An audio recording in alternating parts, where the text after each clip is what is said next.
Bonsoir à tous et bonsoir à toutes. Merci d'être ici nombreux pour répondre et écouter ce que l'on va pouvoir donc, développer durant ce débat citoyen autour des mobilités. Vous allez entendre pas mal de choses qui vont être présentées. C'est enregistré. Du coup, pour les gens qui sont habitués à Vélo, vous savez déjà donc, ce qu'il en est. L'idée, c'est aussi de tout simplement communiquer auprès du plus grand nombre, puisque les mobilités sont un débat, j'estime, d'une grande importance. C'est un débat et des questions que chaque citoyen et citoyenne doivent se poser. Il y a des pour, il y a des contre, il y a des gens qui sont divisés sur ce sujet-là. On verra ce qu'il en est donc ce soir par rapport aux différents candidats qui représentent différentes communes de l'agglomération de Limoges. On aura l'occasion donc de leur poser des questions. Vous allez entendre donc des choses telles que la FUB, telles que Vélo. On va écouter également donc, des présentations de WWF. Donc tout ça va vous être expliqué par donc, les salariés de Vélo avec Nicolas et Chloé. Pour le déroulement, ça sera assez simple. Il y aura donc des présentations du travail qui a été fait en amont par Vélo pour faire un état des lieux, pour voir quelles sont les choses qui existent aujourd'hui, pour voir les choses qui sont surtout à améliorer, évidemment, puisque cela demande une grande évolution par rapport à la position de Limoges dans le classement des villes similaires. Vous verrez un petit peu où on en est. Et ça, c'est assez important aussi de le souligner, de se comparer et de voir ce qui se passe ailleurs. On aura l'occasion, évidemment, donc, après, d'inviter les différents candidats à se positionner. Et ils feront face donc, à des questions qui seront évidemment donc, en lien avec notamment le Rével, ce fameux donc, réseau Vélo Limoges. Je passe la parole à Chloé qui va nous présenter tout ça. Bonjour à toutes et à tous. Merci d'avoir répondu à notre invitation. Que vous soyez candidate aux élections municipales sur Limoges Métropole, adhérent de Vélo ou simple habitant de Limoges et de Limoges Métropole. Merci d'être là ce soir. Donc dans un premier temps, nous allons nous présenter vraiment très rapidement parce que le programme est chargé ce soir, donc on va essayer d'aller vite. Donc les animateurs de ce soir seront donc mon collègue Nicolas Gonnet, qui est animateur en mobilité active donc à Vélo. Je suis Chloé Demarchy, la coordinatrice de Vélo. Nous aurons une intervention donc, de Jean-Baptiste Croas, qui travaille avec WWF France, qui nous présentera donc son analyse du Rével, un projet qui est porté par Vélo. En quelques mots, pour ceux qui ne connaissent pas l'association Vélo, donc nous sommes une association à Limoges et qui rayonne sur tout le territoire de Limoges Métropole et qui porte les mobilités douces et actives et particulièrement le vélo. Au sein de ce territoire. Nous proposons un atelier d'autoréparation vélo, donc pour que vous puissiez apprendre avec nous à réparer votre vélo. On fait de la formation en entreprise, également on forme les salariés ou toute personne qui souhaiterait apprendre à faire du vélo ou à se déplacer au quotidien. Nous faisons également de la collecte de vélos et de pièces détachées mécaniques, que nous revendons et pour rééquiper également les vélos que nous revendons à notre local. Nous avons une vélo-école tous les samedis matins au niveau de la Batide pour les personnes qui souhaitent apprendre, pareil, à faire du vélo et à se déplacer au quotidien. Et nous organisons des balades à vélo durant les beaux jours, pour nos adhérents. Ensuite, donc, au niveau du programme, donc, vous l'avez ici. Si vous voulez regarder, nous suivrons donc l'ordre qui est noté ici. Les candidats se présenteront donc un peu plus tard et vous viendrez ensuite vous installer sur les chaises qui sont juste derrière moi et on vous donnera la parole à ce moment-là. Au niveau des temps de parole, ce sera équitable, entre 4 et 5 minutes par candidat. De manière, on ira de droite à gauche. Il y aura également un temps de questions flash. Vous verrez quand vous vous asserrez, vous aurez 3 cartons de couleur, un vert, un orange, un rouge. Il y aura des questions donc sans argumentaire où il faudra juste lever le carton. Le vert, ce sera pour oui, favorable. Le orange, c'est pour peut-être. Le rouge, pour non. Voilà, ce sera donc plutôt sur la fin de soirée. Ensuite... Alors, je terminerai ma petite introduction par un petit texte. Alors, nous sommes ici pour avoir un débat apaisé, constructif et respectueux du thème de la soirée. Vélivélo souhaite apporter son expertise technique et factuelle sur la thématique des mobilités douces et actives, et plus particulièrement du vélo. Gardons en tête que nous avons toutes et tous un objectif commun, rendre Limoges et les communes de Limoges Métropole attractives, agréables et accessibles à toutes et tous. Écoutons-nous, coopérons et faisons de ce débat une étape constructive pour l'avenir de nos mobilités. Bonne soirée à toutes et à tous. Merci Chloé.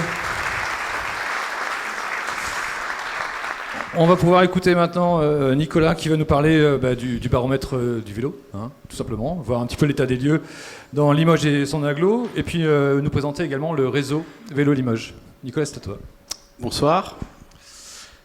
Donc c'est parti. Donc on va commencer avec le baromètre vélo, donc qui est une enquête qui a été faite par la FUB, donc la Fédération des usagères et usagers de la bicyclette l'année dernière, donc qui mesure un petit peu le climat vélo en France et particulièrement sur Limoges Métropole.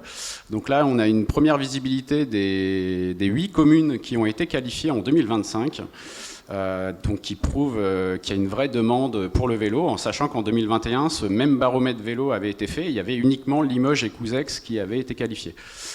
Voilà, donc que dit ce baromètre vélo ? Donc il y a la plus forte progression en France pour une ville de plus de 100 000 habitants, donc plus 118%. Donc c'est une vraie progression de participation, on passe de près de 300 réponses sur Limoges à plus de 700 réponses. Donc et ce qu'on constate, effectivement, le paradoxe, c'est que le ressenti en 4 ans est identique. Une ville quasi similaire à Limoges, un peu sur le plan historique, sociologique, c'est Clermont-Ferrand. Donc on constate qu'en Clermont-Ferrand, en 2021, le ressenti de sécurité à vélo donc, était identique entre Limoges et Clermont-Ferrand. Et qu'est-ce qui s'est passé à Clermont-Ferrand durant ce mandat électoral ? Clermont-Ferrand a effectivement eu la plus grande progression de mise en œuvre de toutes les villes de plus de 100 000 habitants au niveau du baromètre. Et on voit clairement qu'il y a une vraie cohérence en fait, entre l'augmentation de la note et le sentiment de sécurité de se déplacer à vélo. Et en 2025, voilà, Clermont est récompensé pour ses mises en œuvre, avec près de 50% de personnes qui ont répondu au baromètre qui se sentent en sécurité à Clermont-Ferrand. Et Limoges, effectivement, on voit qu'il y a une stagnation, voire une diminution, où seulement 15% des personnes qui ont répondu au baromètre vélo se sentent en sécurité. Donc effectivement, il y a Poitiers également, et on voit cette corrélation en fait dans les villes voisines que des politiques ambitieuses fonctionnent. Limoges, la note stagne, ne monte pas, alors que Clermont et Poitiers, la note monte en flèche. Effectivement, voilà. Donc sur le classement national, Limoges arrive avant-dernière, en fait, devant Saint-Étienne et Marseille. Et effectivement, on voit que Clermont-Ferrand a augmenté fortement et dans le milieu du classement, notamment des villes de plus de 100 000 habitants. Mais des notes positives sont à ajouter par des services de réparation qui sont de plus en plus présents sur Limoges et Limoges Métropole, et aussi des locations de vélos, donc des Vélim mis en place par Limoges Métropole et le service Pony, qui est de la location de courte durée en libre service, arrivé récemment sur Limoges Métropole. Donc les points révélés à Limoges entre 2021 et 2025. Peu de changements en 4 ans, comme c'était notifié sur la dernière diapositive. Un fait marquant, c'est qu'il y a 0 km de pistes cyclables intra-boulevard extérieur à Limoges. Le SDIAC de Limoges Métropole s'est effectivement concentré uniquement sur des liaisons de Limoges et les communes de première couronne. Et effectivement, Limoges pâtit de ces choix, et effectivement, alors qu'en 2021 et en 2025, on voit bien que ce sont les axes structurants intra-boulevard extérieur ou les cyclistes qui ont répondu au baromètre vélo qui constituent la demande prioritaire. Un point positif, je pense qu'il faut nommer aussi sur ce mandat-là, c'est un aménagement emblématique du mandat électoral sur la RD 29, où il y a eu vraiment en fait un choix osé en fait de créer une piste cyclable justement et qui ose réduire l'espace automobile à moindre coût pour la collectivité, quoi. Donc là c'est un vrai choix qui a été fait et je pense qu'on peut le souligner, la création de ces pistes cyclables bidirectionnelles qui réduit l'espace de l'automobile. Pour les non-spécialistes, est-ce qu'on peut dire où est la RD29 ? Alors, la RD29, c'est une route départementale qui relie Limoges au Palais-sur-Vienne. Voilà. Et qui permet effectivement, après, en passant par l'avenue Benoît-Frachon, de rejoindre Esther facilement et la zone nord. Alors, je tenais à préciser aussi que le terme piste cyclable, c'est une typologie d'aménagement cyclable qui est séparée physiquement du trafic automobile. Et c'est effectivement ce que l'association Véli-Vélo demande en priorité pour notamment le Rével. Donc les attentes citoyennes pour demain, c'est un réseau cyclable complet et sans coupure, un entretien des pistes et des bandes cyclables qui sont actuellement très médiocrement entretenus, voire quasiment inexistants, et également la modération de la vitesse des véhicules motorisés en ville. Voilà. Et on voit qu'effectivement, le premier frein à la pratique du vélo pour les non-cyclistes, c'est effectivement l'insécurité sur l'espace public et d'être en cohabitation avec les motorisés, qui ne permet pas le passage à l'acte pour faire du vélo. Maintenant, Véli-Vélo justement propose une solution donc, qui s'appelle le Rével, le réseau Vélo Limoges, qui est un réseau de pistes cyclables communautaires, sécurisées et continues, et donc sécurisé, donc comme je le disais tout à l'heure, c'est séparé physiquement du trafic automobile. Continu, ça veut dire qu'il y ait une directivité, ça veut dire minimiser les détours, donc d'aller au plus direct d'un point à un point B. Et effectivement, on demande aussi que ce réseau Vélo Limoges soit aussi attractif, donc avec une identité visuelle, un marquage horizontal et vertical qualitatif, et effectivement limiter notamment les ressauts au niveau des intersections pour faciliter la traversée et le passage des routes vélo.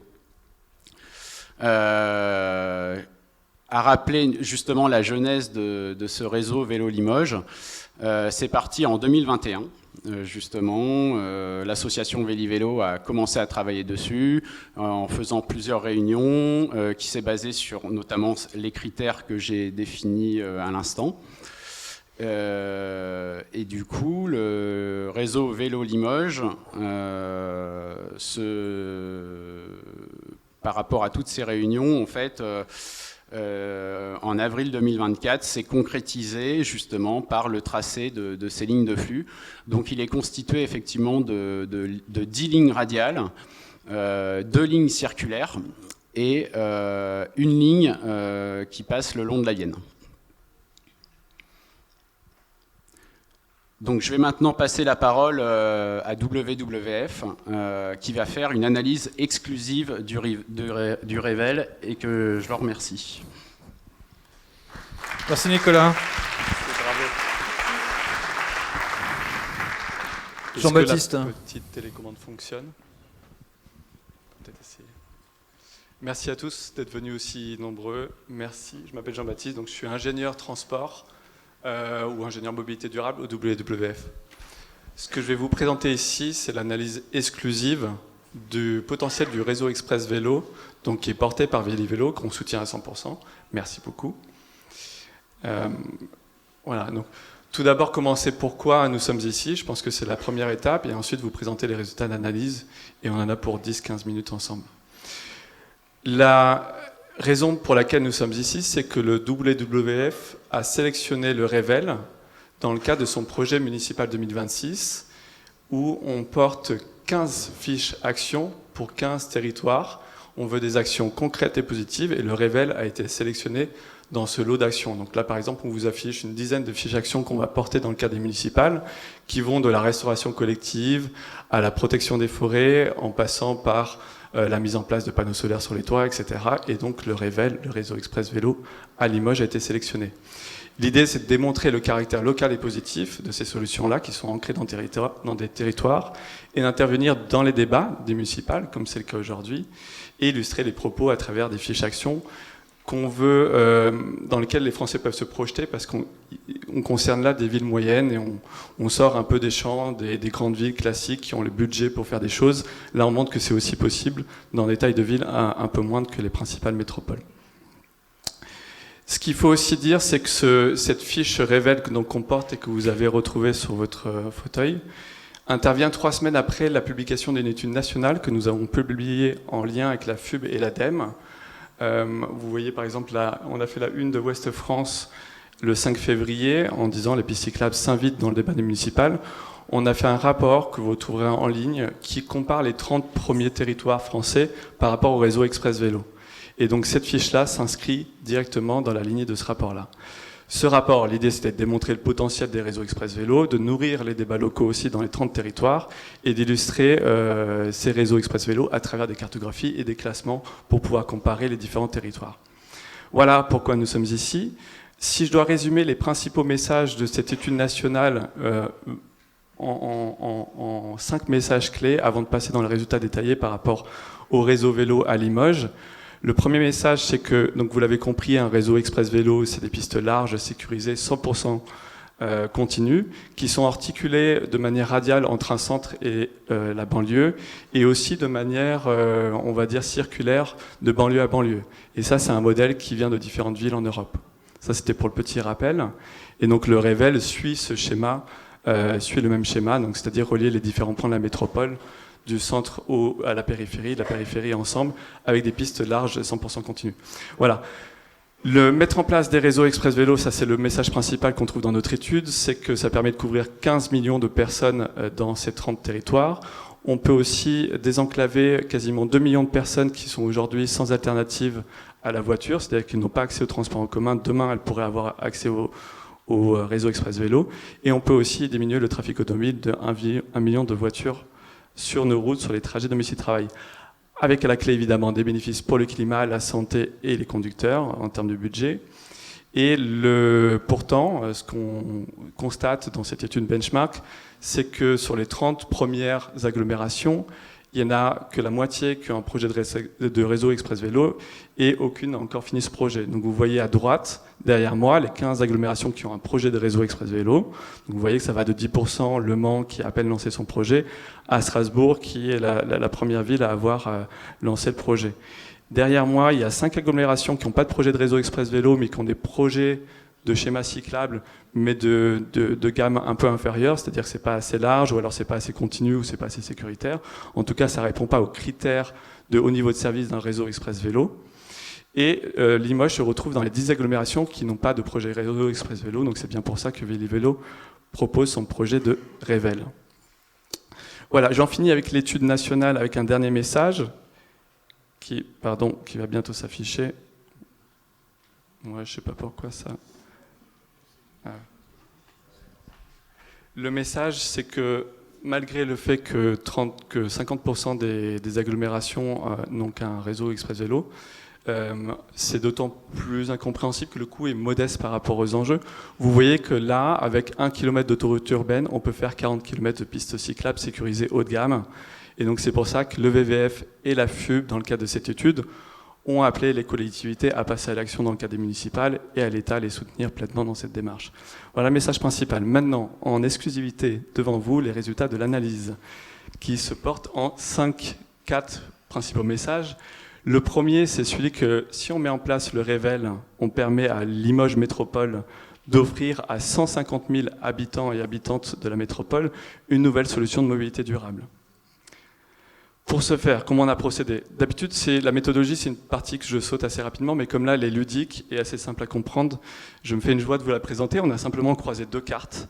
La première à gauche, que vous voyez, c'est la couverture du réseau du REVEL à 3 minutes de distance à vélo, donc c'est-à-dire 600 mètres à 12 km/h.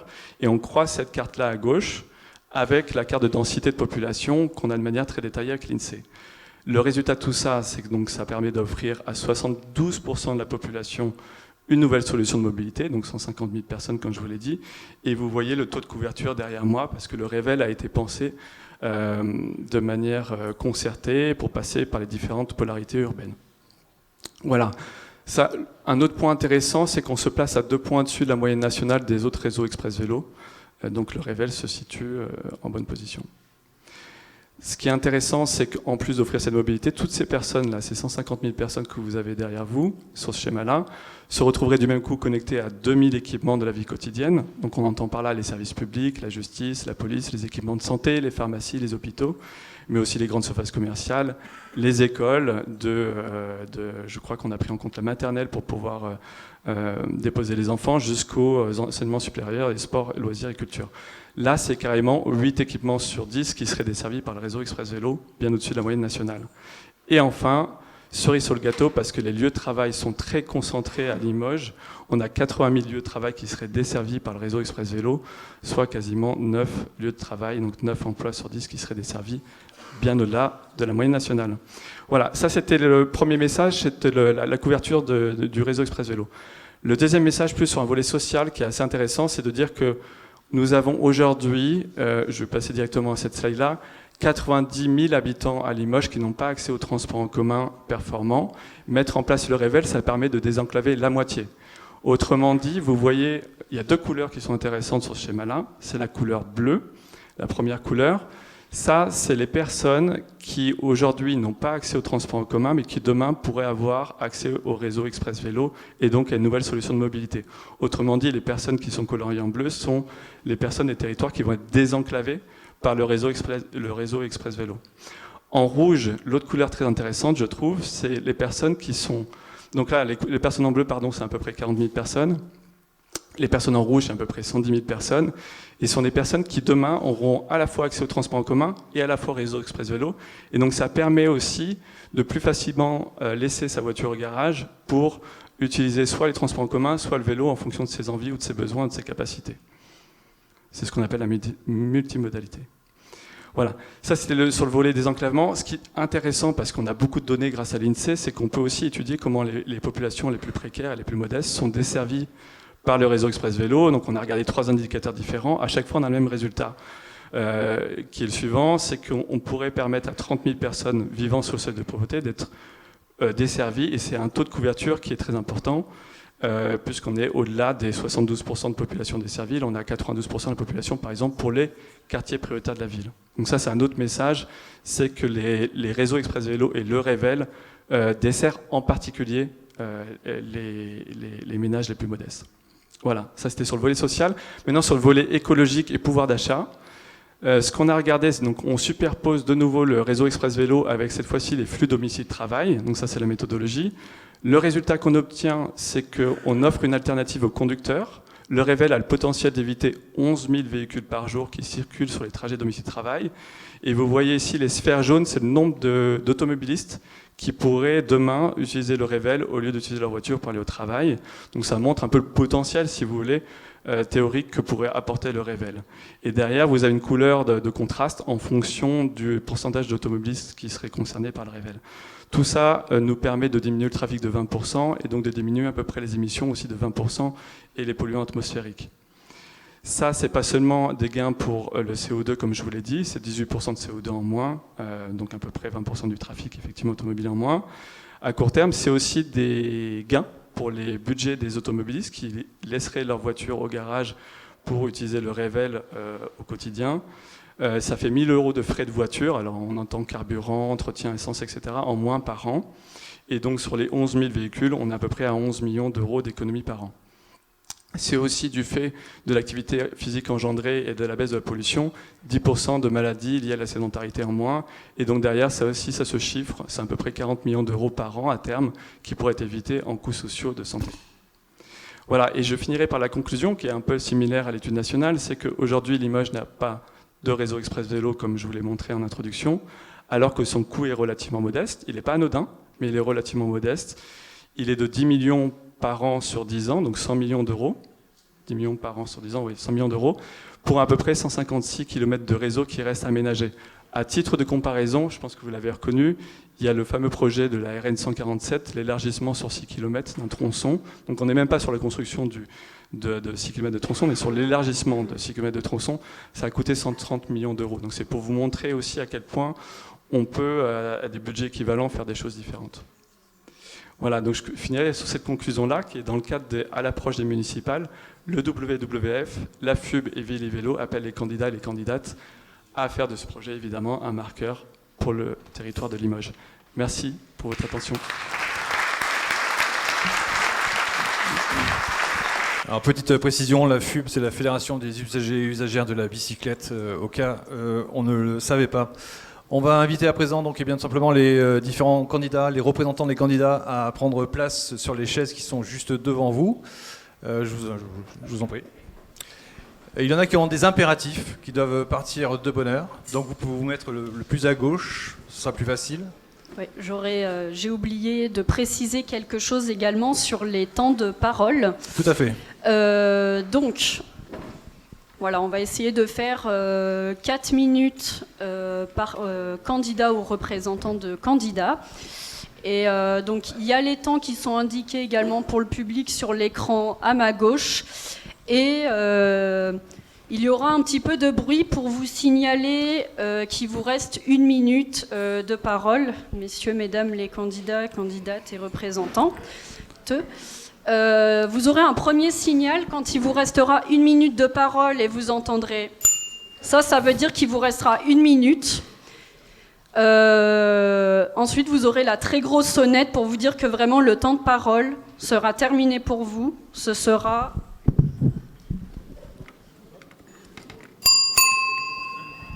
Voilà, on est à Véli-Vélo quand même, donc... C'est très bien. Merci Chloé. Hop, je passe le micro. Hop, vous avez des impératifs? Oui. Très bien, c'est parfait. On va essayer de ne pas perdre de temps. Chloé est au chronomètre. On répartit 4 minutes par candidat ou représentant. 4 minutes, c'est bien? 4 minutes, c'est parti. Suite à cette présentation, vous avez eu des chiffres, des données. Vous avez eu également la possibilité d'avoir un questionnaire. Pour mettre en place ce révèle, il y a donc évidemment plusieurs choses à faire. Mais tout d'abord, est-ce que vous souhaiteriez, soutenir ce réseau de vélos à Limoges et dans son agglomération? Et avant de répondre, je vous demanderai juste à chacun d'entre vous de vous présenter et pour savoir qui vous êtes et de quelle commune vous êtes et de quelle liste vous êtes. Bonsoir à tous, Gilles Bégou, donc je suis maire de la commune d'Ille, je liste Île Ensemble. Évidemment, si je suis là, c'est que le vélo est fondamental pour nous. Ça fait 18 ans qu'on développe le vélo sur Île. Avec Gérard Vandenbroek, on a lancé tous les deux le Vélim, parce que le vélo ne fonctionnait pas en termes de location ou même de prêt au niveau des étudiants. Et c'est vrai qu'on s'était posé la question, comment est-ce qu'on peut développer le vélo sur la communauté urbaine, et on avait dit il faut mettre du vélo électrique. Donc ça permet aussi cette explosion un petit peu de vélo sur Limoges Métropole. Je pense que la volonté de développer les pistes cyclables, c'est une volonté politique évidemment. Il faut dégager des budgets. On a démarré avec Gérard à 500 000 €. On est monté à 1 million, 2 millions, et on est redescendu.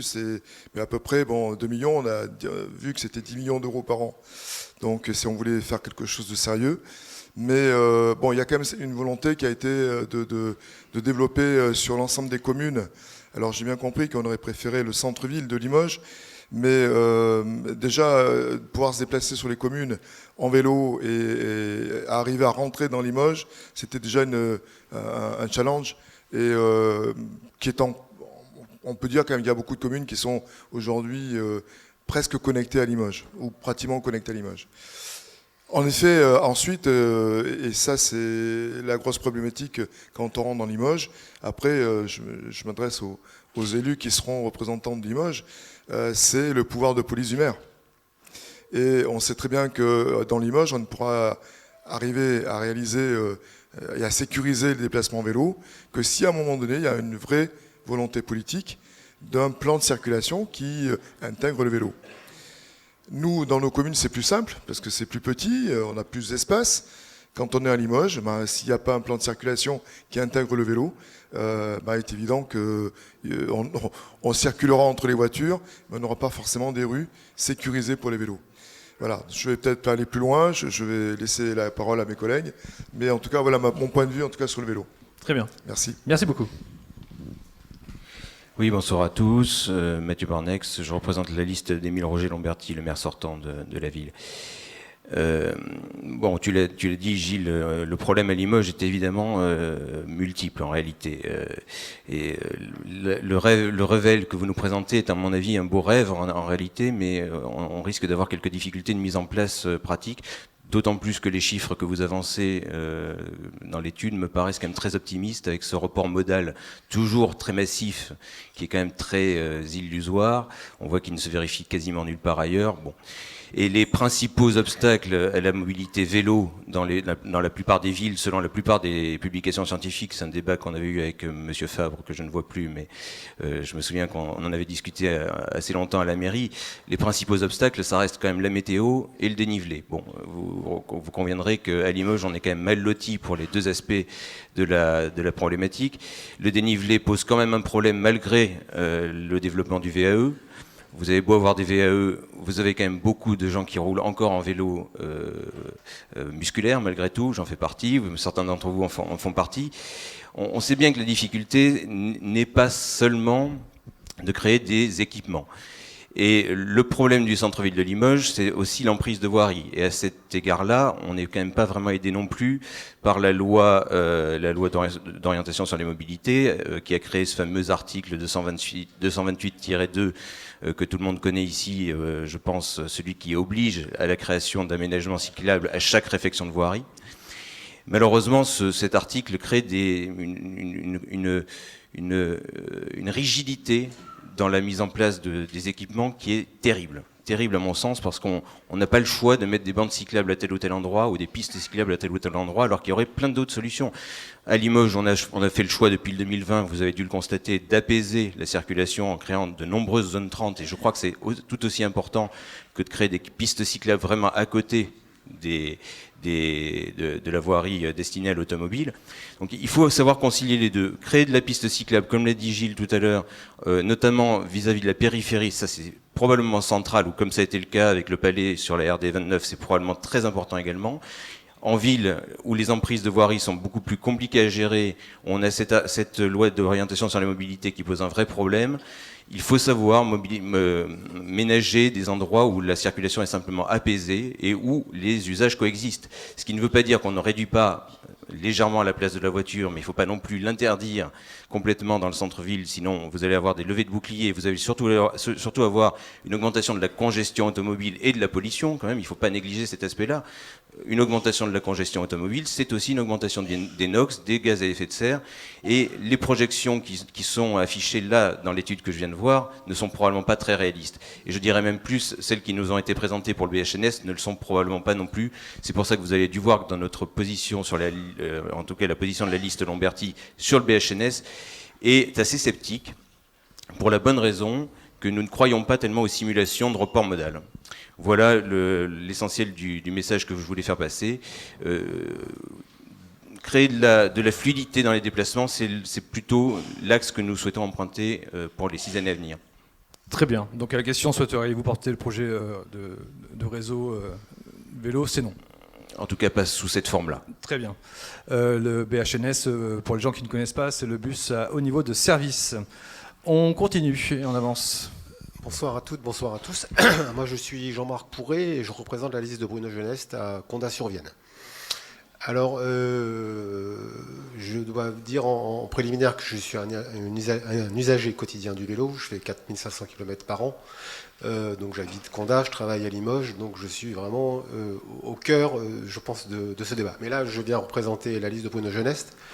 Déjà, répondre à votre question, nous sommes tout à fait favorables. Nous avons répondu oui à l'ensemble des questions qui étaient posées sur le questionnaire, premier point. Et après, dans notre programme, nous avons travaillé sur 3 axes, en fait. avec comme prérequis, avec des prérequis et ce qu'on a appelé des leviers d'action. Donc les prérequis, c'est modifier les modalités de transport. Le deuxième, c'est transformer les mobilités. Et le troisième, c'est accompagner les habitants. C'est la raison pour laquelle nous avons donc notamment fait 3 propositions majeures, 3 leviers d'action autour de ces thématiques. La première, c'est porter la prolongation de la RD11 qui va du centre de Condat jusqu'à Limoges, puisque nous avons à ce stade à peu près 800 mètres de voies réservées aux cyclistes et aux piétons. Et c'est vrai qu'on arrive à... au niveau du pont là, de voie de chemin de fer, on arrive sur la voie, sur la RD11. Deuxième proposition, c'est de désigner un élu en charge de l'accompagnement à la transition écologique au sein du conseil municipal, si nous sommes élus.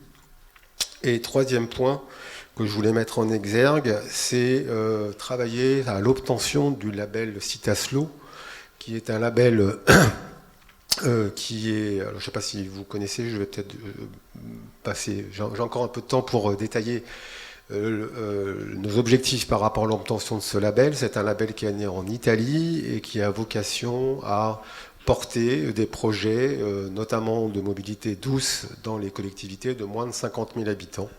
Et donc nous souhaitons porter ce label, enfin l'obtention de ce label qui a vocation à accompagner durablement les Condatoises et les Condatois, puisque notre point d'entrée est au-delà des aspects de transition écologique dont on a eu beaucoup de... Vous nous avez présenté, ce qui nous semble le point fondamental, c'est l'accompagnement des habitants et des habitantes, en fait, à changer leurs habitudes. Voilà. Beaucoup. Donc Albin Fréchet, candidat de la liste Limoges en Grand, merci beaucoup de votre invitation. Donc c'est vrai que le vélo a beaucoup de vertus d'un point de vue de la santé écologique et pour faire des économies aussi, c'est extrêmement important en cette période de pouvoir d'achat qui est plutôt faible. Il faut penser que Limoges est quand même une ville qui a 2000 ans d'histoire et que aménager du jour au lendemain des pistes cyclables à Limoges, surtout en centre-ville, ça va être compliqué. Effectivement, dans les zones périurbaines, c'est beaucoup plus simple. Mais cela demande des sacrifices, notamment pour les automobilistes. Et on le voit bien d'ailleurs dans votre questionnaire parce que vous écrivez réduire la circulation automobile, réduire l'usage de la voiture. Donc cela ne se fait pas rapidement, il faut des aménagements qui se fassent au fur et à mesure. Mais cela, je pense qu'il ne faut pas opposer les solutions de transport entre elles. Parce que cela braque les habitants et cela n'est pas quelque chose qui peut faire réellement consensus. Hein, c'est ce qu'on recherche après tout dans la population, quelque chose qui fait consensus. Et dire du jour au lendemain, on va vous compliquer la circulation automobile pour que vous poussez à prendre le vélo, je ne pense pas que cela soit la bonne solution. En ce qui concerne le projet BHNS, oui, je pense que malheureusement, cela va transformer le centre-ville en forteresse anti-voiture et que malheureusement, beaucoup de commerçants, notamment, vont perdre des clients et que cela va accentuer la fermeture des commerces à Limoges qui existent déjà. Parce que quand on habite à Limoges, on peut se déplacer à vélo. Quand on habite la zone périurbaine, on peut aussi se déplacer à vélo. Mais quand on vient de plus loin, parce que Limoges est quand même une ville attractive, et il y a des personnes qui peuvent venir de Guéret, de Charente, de Creuse, dans notre ville, tout simplement faire tourner l'économie pour visiter, pour profiter de notre patrimoine exceptionnel. Et on ne peut pas dire à ces personnes venez en vélo. Donc, je pense qu'avec ce projet-là, on a tendance à mettre des fois la charrue avant les bœufs, c'est-à-dire qu'on veut créer des zones, des voies de bus et augmenter le trafic de bus. Mais par exemple, on ne pense pas forcément à créer des parkings autour de Limoges de telle manière à ce que les personnes puissent déjà garer leur voiture. Donc je pense qu'il ne faut pas mettre sur ce projet la charrue avant les bœufs. Et voilà, même, je pense qu'il faut encourager le transport multimodal, c'est-à-dire qu'il n'y a pas que le vélo, et d'ailleurs dans le questionnaire, vous écrivez cela, vous vouliez privilégier les mobilités douces, telles que la marche à pied, telles que les transports en commun. Ça, c'est des choses vraiment à mettre en avant, Et vous parlez également de la sécurité, hein. C'était dans le rapport une des premières raisons pour laquelle les personnes ne veulent pas forcément prendre le vélo. Et effectivement, il y a des choses qui sont assez simples à faire, telles que rénover le marquage au sol, ou si on peut créer, sans restreindre la circulation, des voies de passage supplémentaires, oui, pourquoi pas. Mais en tout cas, ce que je souhaite, c'est ne pas opposer les solutions de transport et ne pas restreindre non plus l'usage de la voiture à Limoges, de telle manière à ne pas embouteiller davantage Limoges plus qu'à présent, parce que tout le monde ne prendra pas le vélo, tout le monde n'est pas convaincu par cette solution de transport-là. Et si vous prenez aussi des personnes qui peuvent être plus ou moins âgées, qui peuvent avoir plus ou moins des difficultés de mobilité, celles-ci ne pourront pas prendre le vélo et devront prendre d'autres solutions. Je vous remercie. Merci beaucoup. Je pense qu'il est aussi important de dire que certes cette soirée est présentée par Ville et Vélo, mais on est là pour débattre des mobilités et des différentes formes de mobilité. Et c'est aussi, je pense que ce réseau vélo Limoges est aussi en complément des transports en commun, du train, de tout ce qu'on peut imaginer, du BHNS et d'autres façons, en tous les cas, de voir la mobilité en centre-ville. Pour le questionnaire que vous avez eu, effectivement, il y a donc la place de la réduction de la voiture, il y a le fait donc, de marcher, hein, de favoriser donc, des espaces agréables pour pouvoir circuler à pied, et puis aussi l'amélioration des transports en commun. On continue avec toujours cette même question. Le réseau Vélo Limoges, chers candidats, qu'est-ce que vous en pensez? Est-ce que vous souhaitez donc le soutenir ou pas? Déjà, merci beaucoup pour l'invitation à toutes et tous. Merci aux organisatrices, organisateurs. Donc Damien Maudet, candidat de la liste Limoges Front Populaire, Union de la gauche écologiste et sociale. Peut-être que, déjà rapidement, dire une chose. Déjà, merci beaucoup pour tout le boulot que vous faites tout au long de l'année sur ces sujets. Et dire que quand même, sur la question du vélo, du cyclisme en général, se dire que la Haute-Vienne est un des plus mauvais départements le plus mauvais département cyclable, que Limoges est sur le podium des pires villes, alors qu'on est quand même les terres de Leblanc, les terres de Poulidor. C'est un contresens historique qu'il s'agira, à mon avis, de corriger. Je pense que quand on parle de la question aujourd'hui de la place du vélo, effectivement, c'est ce qui a été dit, c'est qu'il ne s'agit pas uniquement de se dire est-ce qu'on va mettre des vélos par-ci par-là. La question, c'est comment on repense les mobilités dans leur ensemble, dans la ville de Limoges et dans son agglomération et un peu au-delà. Parce que j'entends de dire il ne faut pas opposer vélo, voiture, etc. Mais la vérité, c'est qu'aujourd'hui, les mobilités dans la ville de Limoges ne plaisent à personne. Vous êtes un automobiliste, c'est compliqué. Vous êtes un cycliste, c'est compliqué et dangereux. Vous êtes en bus, vous avez des difficultés parce qu'en fait vous n'allez pas plus vite que les voitures, donc pourquoi prendre le bus plutôt que votre voiture si vous en avez une?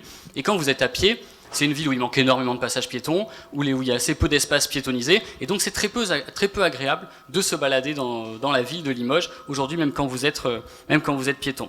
Donc à mon sens, quand on parle aujourd'hui du réseau vélo, mais comme quand on parle du BHNS, même si j'ai la surprise que certains sont contre le BHNS, alors que dans 2020 ils promettaient l'étude d'une 3e ligne BHNS, enfin peu importe. Du coup aujourd'hui, quand on parle même du BHNS, la question c'est de savoir, on a besoin d'avoir des bus et des transports en commun plus performants, plus rapides et qui répondent davantage aux attentes des travailleurs, notamment aujourd'hui un des plus gros problèmes qu'il y a pour l'emploi à Limoges, c'est la question des mobilités. C'est le premier problème. Donc si on ne fait rien sur nos transports en commun, sur nos bus, et donc si on ne revoit pas aujourd'hui l'ensemble du plan de circulation, le plan des mobilités, on va droit dans le mur. Si on ne fait rien, on va droit dans le mur, parce qu'aujourd'hui, il y aura de moins en moins de gens qui utiliseront leur voiture, et j'entendais même que Pôle emploi allait arrêter de financer les aides au permis, donc on peut se dire que même les publics les plus précaires, s'il n'y a pas les bus pour compenser, on va droit dans le mur, ils ne pourront pas aller bosser. Donc aujourd'hui, je pense que quand on parle du plan vélo, on parle d'un plan de mobilité, du plan Rével, pardon, on parle d'un plan de mobilité en général, nous on y est favorable. On pense que ça peut être une bonne occasion d'avoir des pistes cyclables en continu, et puis aussi d'avoir aujourd'hui, de repenser l'espace entre la voiture, le bus, les piétons et les cyclistes. Je pense aussi que parmi les points de programme qu'on a, c'est évidemment que ces pistes cyclables sécurisées, c'est penser les pistes en continu, c'est aussi sécuriser aujourd'hui la pratique du vélo, c'est aussi avoir de nouvelles infrastructures. Je veux dire, moi je suis venu à vélo, je ne sais pas s'il y en a d'autres qui sont venus à vélo, enfin j'imagine que ici quand même, mais du coup moi je suis venu à vélo, il n'y a aucun endroit pour se garer par exemple, il n'y a aucun endroit pour accrocher son vélo, il y a très peu d'endroits en ville pour le faire, on a l'impression que la ville n'est pas du tout favorable au vélo. Et c'est moins un problème aujourd'hui on va dire, le fait que la ville est un peu vallonnée, comme ce qui a pu être dit, que c'est un problème politique, c'est-à-dire aujourd'hui, quel est l'engagement politique qui est pris pour donner un peu plus de place à cette mobilité douce. Parce que quand vous regardez les études, personne ne dit qu'il ne prend pas le vélo à cause des côtes. Ils disent qu'ils ne prennent pas le vélo à cause de la sécurité. Donc repensons la sécurité, repensons aussi le fait qu'il y ait des mobilités qui puissent cohabiter toutes et tous, parce que sinon demain, notre ville va continuer d'accumuler un retard colossal qu'elle prend déjà depuis des années. Oui, bonjour, Dominique Pontet, je représente Vincent Léoni, pour le moment Réunir. Bon, désolé, il a été obligé de s'absenter puisque nous faisons un live qui est marqué maintenant depuis plusieurs mois sur cet horaire-là. Est-ce qu'on souhaite porter le projet Revel? Oui. Dans son ensemble, comme l'a dit mon camarade Damien, non, ne prends pas des rêves pour des réalités non plus. Oui, de toute façon, le projet, on va le porter. On vous a rempli le questionnaire. On va le porter doublement puisque ça fait à peu près un an que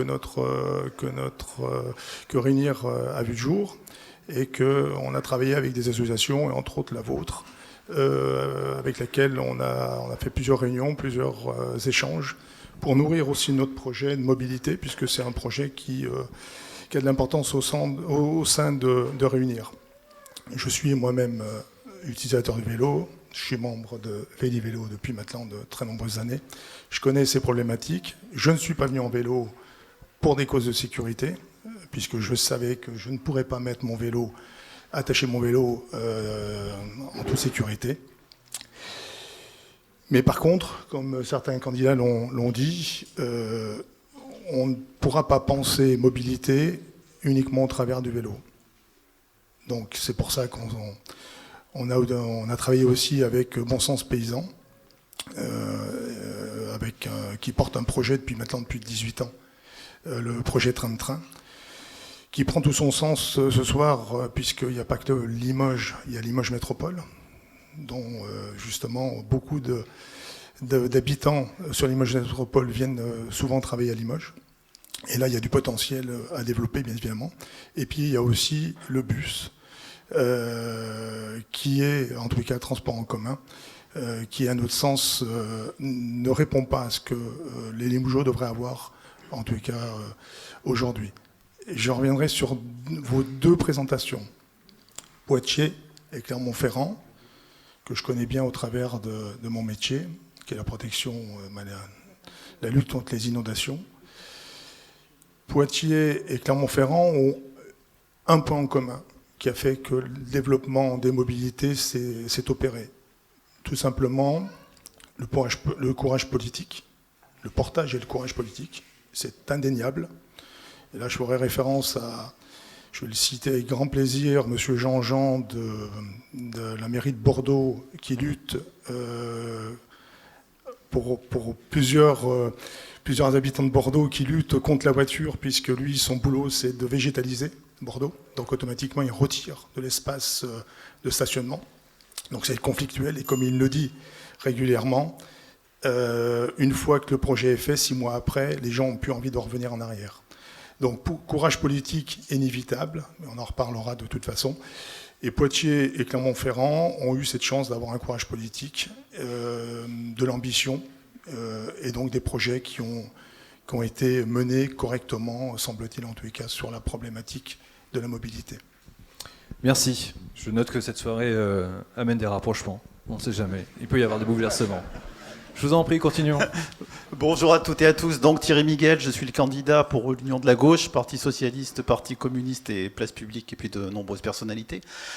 J'ai entendu dans les propos introductifs que ce débat devait être apaisé, mais je pense que la ville doit être apaisée également. Et donc apaiser la ville, c'est faire en sorte que tout le monde puisse bien vivre ensemble, que ce soit les piétons, que ce soit les personnes à mobilité réduite, que ce soit bien sûr les vélos et que ce soit aussi les voitures. Donc c'est prendre en compte l'ensemble des mobilités pour permettre une vie meilleure où tout le monde s'y retrouve. Alors bien sûr, les projets que vous portez nous intéressent au plus haut point parce que la pratique du vélo a des vertus pour la santé personnelle et pour la santé collective. Santé personnelle, bien sûr, vous savez très bien que plus on a une pratique sportive, mieux on est dans sa peau, mais la santé collective de la ville, moins de pollution, plus de pouvoir d'achat aussi, tout cela, ça fait partie des sujets qui nous paraissent totalement importants, et c'est pour ça que dans notre programme, on a porté quelques axes, je vais vous en décliner quelques-uns pour être assez rapide, mais pour montrer l'intérêt qu'on porte à la pratique du vélo, et avec le projet qui est le vôtre, qui nous paraît un beau projet, mais quand on est en campagne électorale, certains font des promesses qu'ils ne peuvent pas tenir, mais je crois qu'il faut d'abord construire du lien, et le projet est abouti, il faut une volonté politique pour le porter. Gilles a parlé tout à l'heure de Gérard Vandenbroek qui était à l'initiative de la mise en place du vélo au sein de cette ville et de cette agglomération. Bon, il se trouve que j'avais des rapports très proches, ça a été mon vieux prof, et il avait un amour du vélo et surtout il avait une volonté politique et une vision à long terme. Et je pense que si on veut porter des projets comme le vôtre, il faut avoir une vision politique, il faut avoir un cap clair, il faut tenir compte des difficultés financières qu'on peut avoir affrontées dans les années à venir, mais il faut les affronter sans aucun écueil. Et en tout cas, vous pouvez compter sur la volonté politique qui sera la nôtre pour mettre en œuvre une politique qui permette à chacun de trouver sa place, et en premier lieu, bien sûr, au vélo. Donc, il y a toute une série de choses que l'on peut faire. C'est des choses très simples, des trajets clairs. On va d'un point A à un point B. Un exemple, il y a un partenariat qui se met en place entre l'Université de Limoges et la salle couverte d'athlétisme pour la pratique donc ce sport. Eh bien, il faut faire en sorte qu'on puisse aller de l'université à la salle couverte d'athlétisme à vélo. Je crois que ça, c'est important. Et alors, quand on y va à vélo, c'est très bien, mais si c'est sécurisé, c'est encore mieux. Donc, il faut avoir cette sécurisation. Ensuite, il faut qu'il y ait une grande lisibilité. Il est quand même totalement improbable qu'on ne puisse pas découvrir, qu'on soit piéton, qu'on soit à vélo, qu'on soit en voiture, qu'on n'ait pas la lisibilité des pistes cyclables. Et ça, c'est important. Il faut aussi qu'elles soient sécurisées. Bien sûr, il faut qu'ils soient mises à part.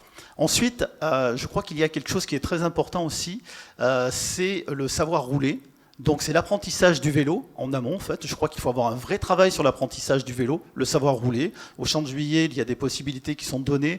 Des partenariats peuvent être mis en place avec les écoles, avec les collèges pour pouvoir apprendre à tout le monde à faire du vélo. C'est important. Moi quand j'étais gamin, je pense qu'on a tous été comme ça. On a l'apprentissage du vélo, c'était un moment un peu initiatique dans sa vie, c'est un point de départ. Et donc il faut vraiment qu'on puisse tous travailler. Donc il faut que je sois de plus en plus rapide, si j'ai bien compris, sinon la coup de sonnette. L'intermodalité, bien sûr, est importante. Il y a aussi des expériences de chrono-aménagement, c'est-à-dire que durant l'été, en fait, la ville est un peu plus apaisée, il y a moins de voitures, on peut utiliser ces moments précis pour développer la pratique du vélo, pour développer l'acceptabilité, pour que chacun puisse se rendre compte à quel moment c'est important de pouvoir être confronté avec d'autres usagers. Ensuite, bien sûr, il y a des questions de pouvoir d'achat, les abonnements, comment on fait pour louer un vélo. On va mettre en place une coopérative du pouvoir d'achat pour pouvoir justement faire en sorte qu'il y ait des tarifs préférentiels sur beaucoup de sujets qui soient à la portée de tout le monde, parce qu'il y a à la fois le problème environnemental, à la fois le problème de santé publique, mais aussi, bien sûr, le pouvoir d'achat.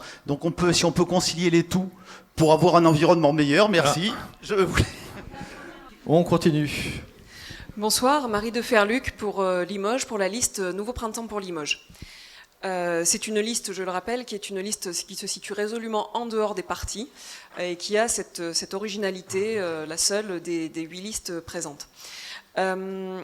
Concernant la question qui est posée ce soir, je crois qu'il y a dans la manière de présenter ce projet quelque chose d'assez enthousiasmant parce que vous montrez ce que ça pourrait donner à la fin. Et je crois que dans cet enthousiasme, il y a aussi ce qui fait très peur à beaucoup de monde, c'est de se dire « waouh, tout ça d'un coup ». Donc pour moi la question qui se pose ce n'est pas de concilier les usages les uns avec les autres, parce qu'en réalité si on regarde bien, tous dans cette salle nous sommes tour à tour usagers de la voiture, usagers du bus, usagers du vélo. Ça va dépendre des moments de la semaine, des besoins. Moi je sais que quand j'ai 3 enfants à amener à droite à gauche aux activités le mercredi, ni le bus ni le vélo ne sont les plus pratiques, c'est donc la voiture individuelle qui va être utilisée. En revanche, dans des usages plus personnels, j'habite à quelques minutes de mon travail, évidemment que les autres usages des mobilités douces vont être beaucoup plus simples. Donc, pour moi, l'un des enjeux, c'est de faire en sorte que, au quotidien, on puisse être libre de son usage. Qui dit libre, dit qu'il ne faut qu'on ne soit privé d'aucune possibilité. Ça veut dire qu'on doit être en voiture, se sentir à l'aise, mais surtout qu'on doit pouvoir se déplacer en sécurité à vélo et en sécurité en tant que piéton. Donc pour garantir la liberté des usages, il faut pouvoir garantir la sécurité de ces usages. Donc c'est là que le bas blesse, si j'ose dire, c'est que On se sent plus en sécurité dans sa voiture que dans les autres usages des mobilités douces. Maintenant, la question est simple. Dans le projet que vous proposez, il y a certainement des choses qui peuvent être mises en place très facilement, très vite, sans heurter personne et sans faire peur à personne. Je pense notamment à des exemples comme ce qui s'est fait au niveau de la grande pièce, une piste cyclable à cet endroit-là. C'était facile à faire, ça ne posait de problème à personne. Donc de mon point de vue, un projet Revel, c'est un projet qui est jouable et en commençant prioritairement par ce qui est facile à mettre en place. En attendant de pouvoir mettre le reste en place, il faut s'interroger sur comment sécurise-t-on les usages pour que ces gens-là puissent être libres de prendre le vélo, être piétons, le bus ou la voiture comme ils l'entendent. Une des pistes probablement, parce que le cœur du problème, c'est quand on approche du centre et de l'hypercentre, une des pistes à creuser, c'est probablement à travers les bus et la possibilité pour les vélos de faire de la multimodalité et d'intégrer et d'entrer dans les bus. Évidemment, ça ne peut fonctionner qu'avec un réseau de bus qui est repensé. Soyons d'accord, la question de la fréquence et du maillage sont essentielles. Mais il y a la question du palier d'attente. Comment on fait dans le palier d'attente ? Je vais aussi rebondir sur ce qui a pu être dit avant. Je crois qu'il y a aussi la question de se partager l'espace de l'hypercentre. En particulier, moi, dans mon groupe, si je le dis pas, il va râler, j'ai un piéton patenté de l'hypercentre, il me dit il faut impérativement obliger dans les zones piétonnes les cyclistes à descendre de leur vélo, par exemple. Donc il y a la question de comment partage-t-on l'espace. Cette question, elle est compliquée et elle ne peut pas se faire sans avoir débattu, discuté, notamment avec les riverains. Je m'en tiens là pour ce soir. Merci. Je vous en prie. Merci beaucoup. Bonsoir à toutes et à tous. Très heureux de participer à cette réunion. Pascal Bussière, je suis tête de liste de Ensemble pour Fétia 2026. Donc on va parler de Fétia, on va sortir un peu de Limoges, puisque là on était à Limoges pendant quelques interventions. Donc moi je voudrais parler de Fétia et de la grande oubliée des mobilités douces. Même si sur votre tableau et dans le projet Revel, Fétia apparaît. On a une difficulté sur notre commune, c'est l'étendue géographique de cette commune, avec ses nombreux quartiers, nombreux villages, et avec une difficulté pour les habitants de pouvoir relier à la fois le centre-bourg, mais surtout pour pouvoir relier Limoges et la ville-centre. Pourquoi ? Et on a évoqué dans un premier temps le problème de sécurité. Parce que pour aller de Fétia, si vous connaissez un petit peu la ville, et pour revenir sur Limoges, je peux vous assurer qu'en vélo, c'est pas forcément sécure. C'est-à-dire que vous prenez énormément de risques à vouloir aller à Limoges en vélo. Donc là, déjà, le premier point, c'est la sécurité. Le deuxième point, c'est les différents interlocuteurs. C'est-à-dire qu'on a la particularité, c'est de traverser l'autoroute A20 pour aller sur Limoges. Donc, il y a l'État qui rentre en ligne de compte. On a eu des propositions il y a 6 ans sur notre liste pour pouvoir faire une piste piéton et cyclable qui passe sous l'autoroute. En 6 ans, rien n'a évolué, les discussions sont toujours au point mort et c'est très difficile de pouvoir faire avancer les choses. Pour la sécurité, donc le passage sous l'autoroute ou le passage sur l'autoroute est très très difficile et donc il faudrait déjà avancer et mettre tout le monde autour d'une table, que ce soit l'État, le département, Limoges Métropole et la commune, afin de pouvoir faire avancer les choses. Le deuxième point, c'est notre souhait, nous, c'est de recréer des cheminements entre nos différents villages, entre nos différents quartiers, parce que on s'aperçoit que ce qui a été fait jusqu'à présent, et ça a évolué heureusement grâce à l'impulsion du maire actuel sur des mobilités douces et des voies cyclables, mais vraiment morcelées. Donc on a quelques endroits où c'est la sécurité et les possibilités de mobilité douce inter-quartier, inter-village est possible, mais pas partout. Et ce qu'on souhaite, nous, c'est de mettre vraiment ça au cœur de notre projet. Le troisième point, c'est de pouvoir aussi aider ne pas opposer, comme le disaient certains tout à l'heure, le bus, le vélo, la marche, et de pouvoir faire en sorte que l'intégralité des habitants de Feytiat puisse se mouvoir comme ils le souhaitent. Et la raison pour laquelle on va proposer de mettre une navette communale qui va permettre de pouvoir aux personnes à mobilité réduite ou âgées qui ne peuvent pas se déplacer avec le vélo ou à pied, de pouvoir relier le centre-bourg et pouvoir se retrouver sur des lignes de transport qui permettent d'aller librement sur Limoges. Voilà, donc pour répondre à votre question, souhaitez-vous porter le projet Revel? Si oui, comment? J'ai essayé de répondre. Pour nous, oui. Le questionnaire, on a essayé de répondre à l'ensemble des questions. Parfois, c'était difficile de pouvoir prendre position. Bien sûr. Mais on sera favorable, en tout cas. Très bien. Merci beaucoup.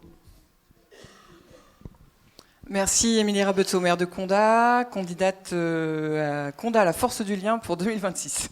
Alors déjà, merci de proposer effectivement ce temps d'échange. Il y en avait eu un similaire aussi en 2020. Moi, je vais dézoomer de Condat parce que là, effectivement, on parle Revel, donc il faut prendre un petit peu plus de hauteur. Et actuellement, quand on parle mobilité et quand on parle vélo, on parle SDIAC. Le SDIAC, le fameux mot un peu barbare utilisé au sein de Limoges Métropole pour parler effectivement des moyens, tout simplement, et des projets qu'on a entérinés, phasés, planifiés avec les différents élus.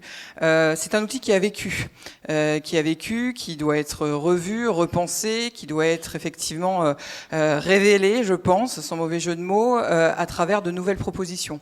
Il a vécu pourquoi? Parce que forcément, il y a eu des aménagements divers et variés. Il y a aussi que ce soit des aménagements d'équipements, voilà, qui ramènent, qui déplacent des personnes, et puis aussi des activités qui se sont installées à des endroits qui font qu'il y a plus ou moins de trafic, peut-être des choses ou des mises en sécurité qui se font plus difficilement aujourd'hui.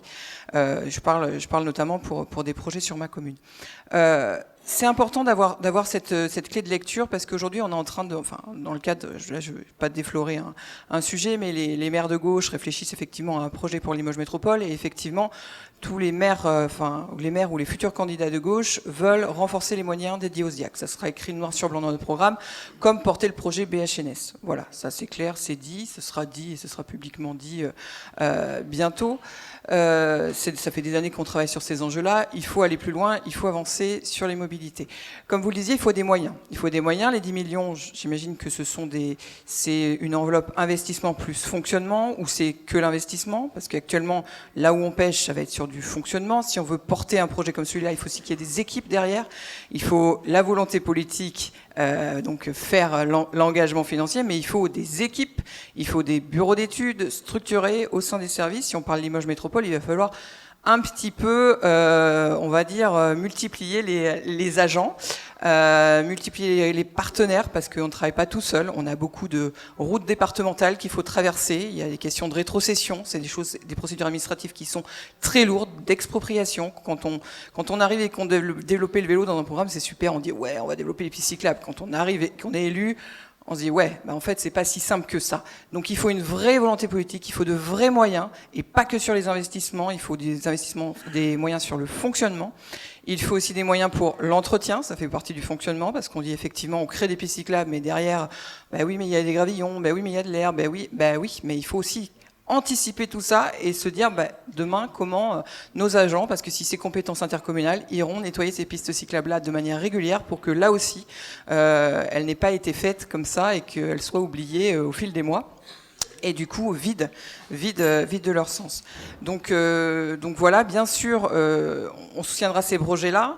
Ça donne vraiment une clé de lecture, en tout cas un nouveau point de départ, parce que cette volonté de revoir le SDIAC, je vous dis, elle émerge vraiment des candidats de gauche, et il faut le remettre à niveau, parce que les communes avancent à vitesse différente. Et ça aussi, ça déstabilise au sein de Limoges Métropole. On a des communes, et tant mieux, qui ont des projets qui se portent facilement et qui avancent, qui font du kilomètre de piste cyclable. Et puis il y en a d'autres voisines, je regarde mon voisin Gilles là-bas, où c'est plus difficile. Voilà. Donc on a besoin d'aide, on a besoin d'être accompagné.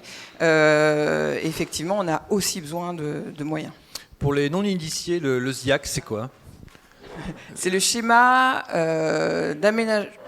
Directeur intercommunal d'aménagement cyclable. Merci beaucoup. Un maire qui doit être heureux puisqu'il était à l'honneur tout à l'heure avec la route départementale 29, pardon. Qui était un exemple, c'était le point vert de la carte. C'est la route du Palais, mais c'est à Limoges. Oui, tout à fait. Donc Ludovic Géraudy, maire, encore maire jusqu'au 15 mars du Palais-sur-Vienne et candidat pour la liste Le Palais, notre ambition commune, qui est une liste qui rassemble des gens citoyens engagés de gauche. C'est l'union de la gauche, c'est Le Palais. Et on se bat effectivement pour faire en sorte que nos concitoyens puissent avoir accès à la multimodalité. Le Palais, c'est une commune de périphérie, donc évidemment beaucoup de voitures, beaucoup de gens qui utilisent de l'essence. On a été très impacté par la crise des Gilets jaunes. Et donc on a fait en sorte aussi de se battre pour essayer de faire en sorte d'offrir des alternatives à la voiture dans notre commune, parce que ça a un impact évident sur le pouvoir d'achat quand on ne peut pas se déplacer, quand le prix de l'essence explose. La multimodalité, c'est les pistes cyclables. On a un SDIAC à l'échelle de la métropole. Le problème de ce SDIAC, c'est que il est un peu vieux maintenant, il a été fait avant le Covid, et depuis le Covid, il y a un certain nombre d'habitudes de déplacement qui ont changé aussi. Et donc nous militons pour changer et faire évoluer ce SDIAC. Passer d'un SDIAC qui privilégiait les déplacements à vélo de loisirs pour privilégier les déplacements domicile-travail et travail-domicile. Ça, c'est essentiel, il faut qu'on se mette à jour. Il faut qu'on muscle aussi notre enveloppe financière. Gilles l'a dit tout à l'heure, on était au départ à 500 000 euros par an, là on est à 2 millions, 2,3 millions. Il y a un petit bout qui manque sur la RD 29 pour relier l'entrée du Palais à ce qu'on a terminé. Par exemple, si je parle de ma commune qui sécurise une bande de passage où il y avait beaucoup de lycéens qui passaient, qui était très dangereuse. Et ce petit bout, en fait, il coûte 1 million d'euros. 1 million d'euros, ça veut dire qu'on mange la moitié de l'enveloppe du SDIAC pour une année. Et si on le fait, évidemment, c'est les autres communes qui ne pourront pas faire d'autres projets. Donc les enveloppes, elles ne sont pas assez élevées, il faut qu'on revoie ça. Ça ne veut pas dire qu'on va augmenter les impôts à l'échelle de la métropole, ça veut dire qu'il faut que nous ayons consciemment des choix et des discussions pour créer et faire en sorte qu'on ait d'autres priorités financières. Voilà, il y a des modes de transport qui concernent le quotidien des gens, il y en a d'autres qui ne concernent que quelques-uns, qui coûtent très cher, qu'on vient de découvrir pour certains récemment. Voilà. Alors je ne parle pas de la route, moi, je parle de choses qui polluent beaucoup plus. Voilà. Et quand on parle de multimodalité, on défend aussi le train, le projet tram-train. Bon sens paysan évidemment, mais c'était aussi la CGT cheminot à une époque, il ne faut pas les oublier. Donc nous on milite pour qu'il y ait la création de haltes ferroviaires là où le train passe, il faut qu'il puisse s'arrêter aussi. Il y a beaucoup de gens qui habitent en périphérie et ça ferait beaucoup moins de voitures sur les routes. Merci. Merci beaucoup. On continue et on termine presque. Bonsoir à tous, Hugues Berbet, donc je représente la liste Bien Vivre Couzex, donc menée par Jean-Claude Pastureau qui n'a pu se rendre disponible ce soir. Couzex, beaucoup de similitudes, donc c'est une ville de première couronne, beaucoup de similitudes avec ce qui était dit pour Fétia, c'est-à-dire que la préoccupation, donc une ville constituée d'un bourg et de multiples villages, donc qui ne sont pas desservis. La seule alternative pour les habitants, c'est la voiture. Donc on a dans notre projet l'ambition de créer de la continuité, donc en piste sécurisée pour les cyclistes, avec un impératif. La priorité pour nous, c'est d'avoir une liaison Couzex-Limoges, qui n'existe pas aujourd'hui. Le barreau de la 947 qui est concerné est sous compétences multiples entre l'agglo, le département. Donc il y a pas mal d'interlocuteurs à réunir pour fédérer ce projet, mais c'est la priorité des priorités. Aujourd'hui, quand on sort de vélo, en vélo de Couzex, on ne peut pas rejoindre Limoges de façon sécurisée, sauf à emprunter cette route où ça circule trop vite et les cyclistes donc ont un sentiment d'insécurité justifié. Deuxième priorité pour nous, c'est de faire des liaisons douces, cyclables, sécurisées entre le centre-bourg et les villages pour donner de la continuité donc à nos concitoyens.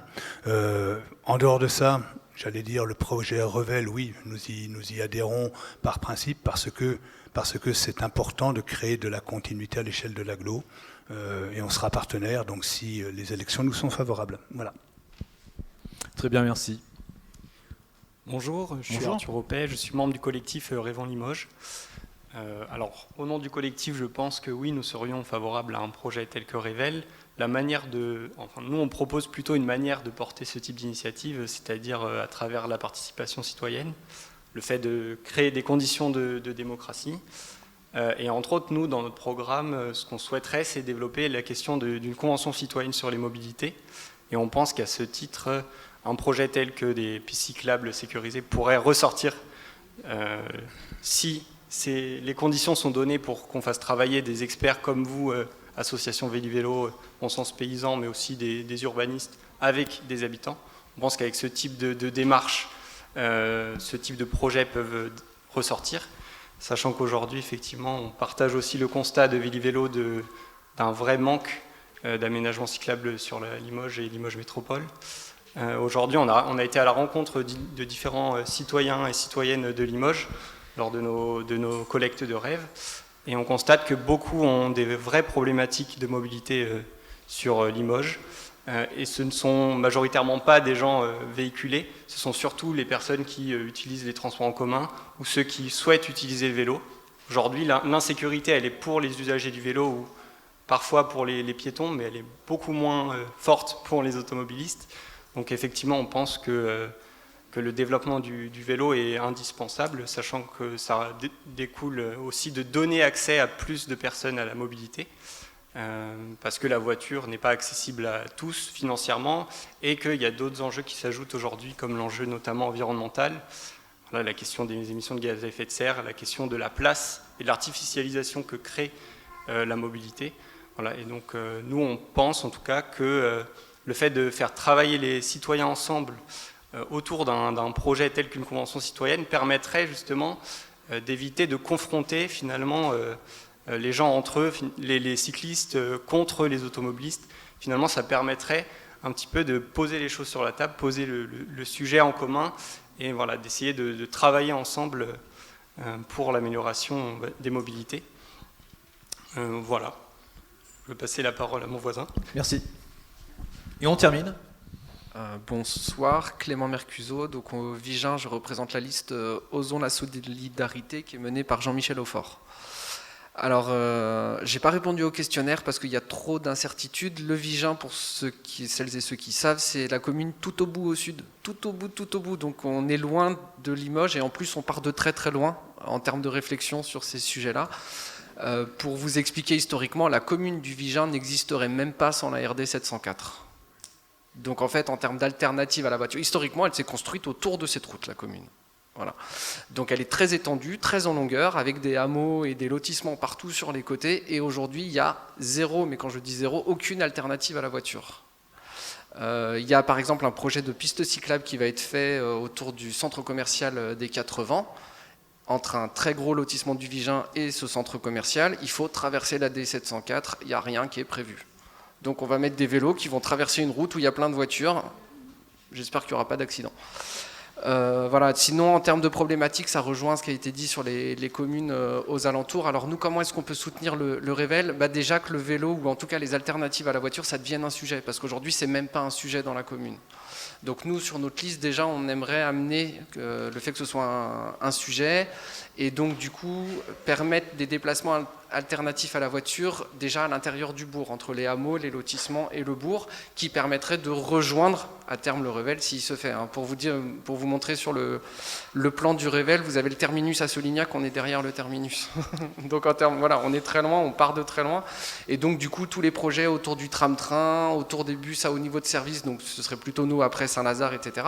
Tout ça, c'est des choses qui nous concernent. Mais aujourd'hui, voilà, il faut déjà poser une première pierre, une première réflexion. En plus de ça, nous, il y a un enjeu très fort qui est du coup de travailler avec les communes alentours, parce que dès qu'on fait une alternative à cette énorme départementale, ça nous oblige à aller voir les voisins.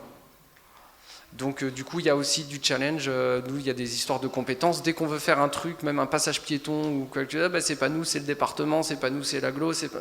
voilà. Donc du coup, ça va nous obliger.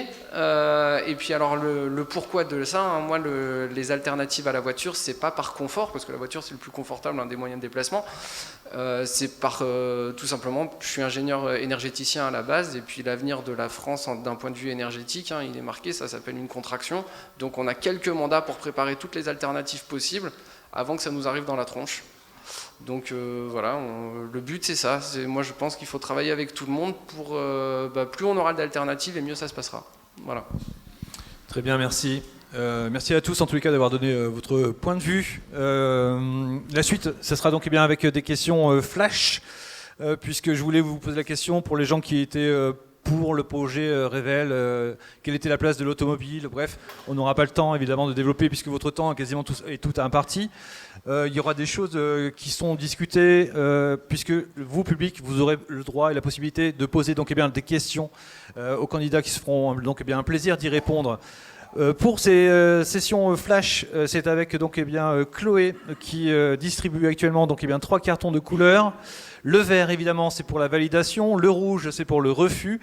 Et le orange, c'est quand on ne sait pas, quand on ne souhaite pas se positionner ou donner donc, son avis. Je vais prendre un micro. Hop, merci. Que je vais donc donner à Chloé. Chloé, hop, voilà ton micro. Est-ce que tu es prête pour la première question ?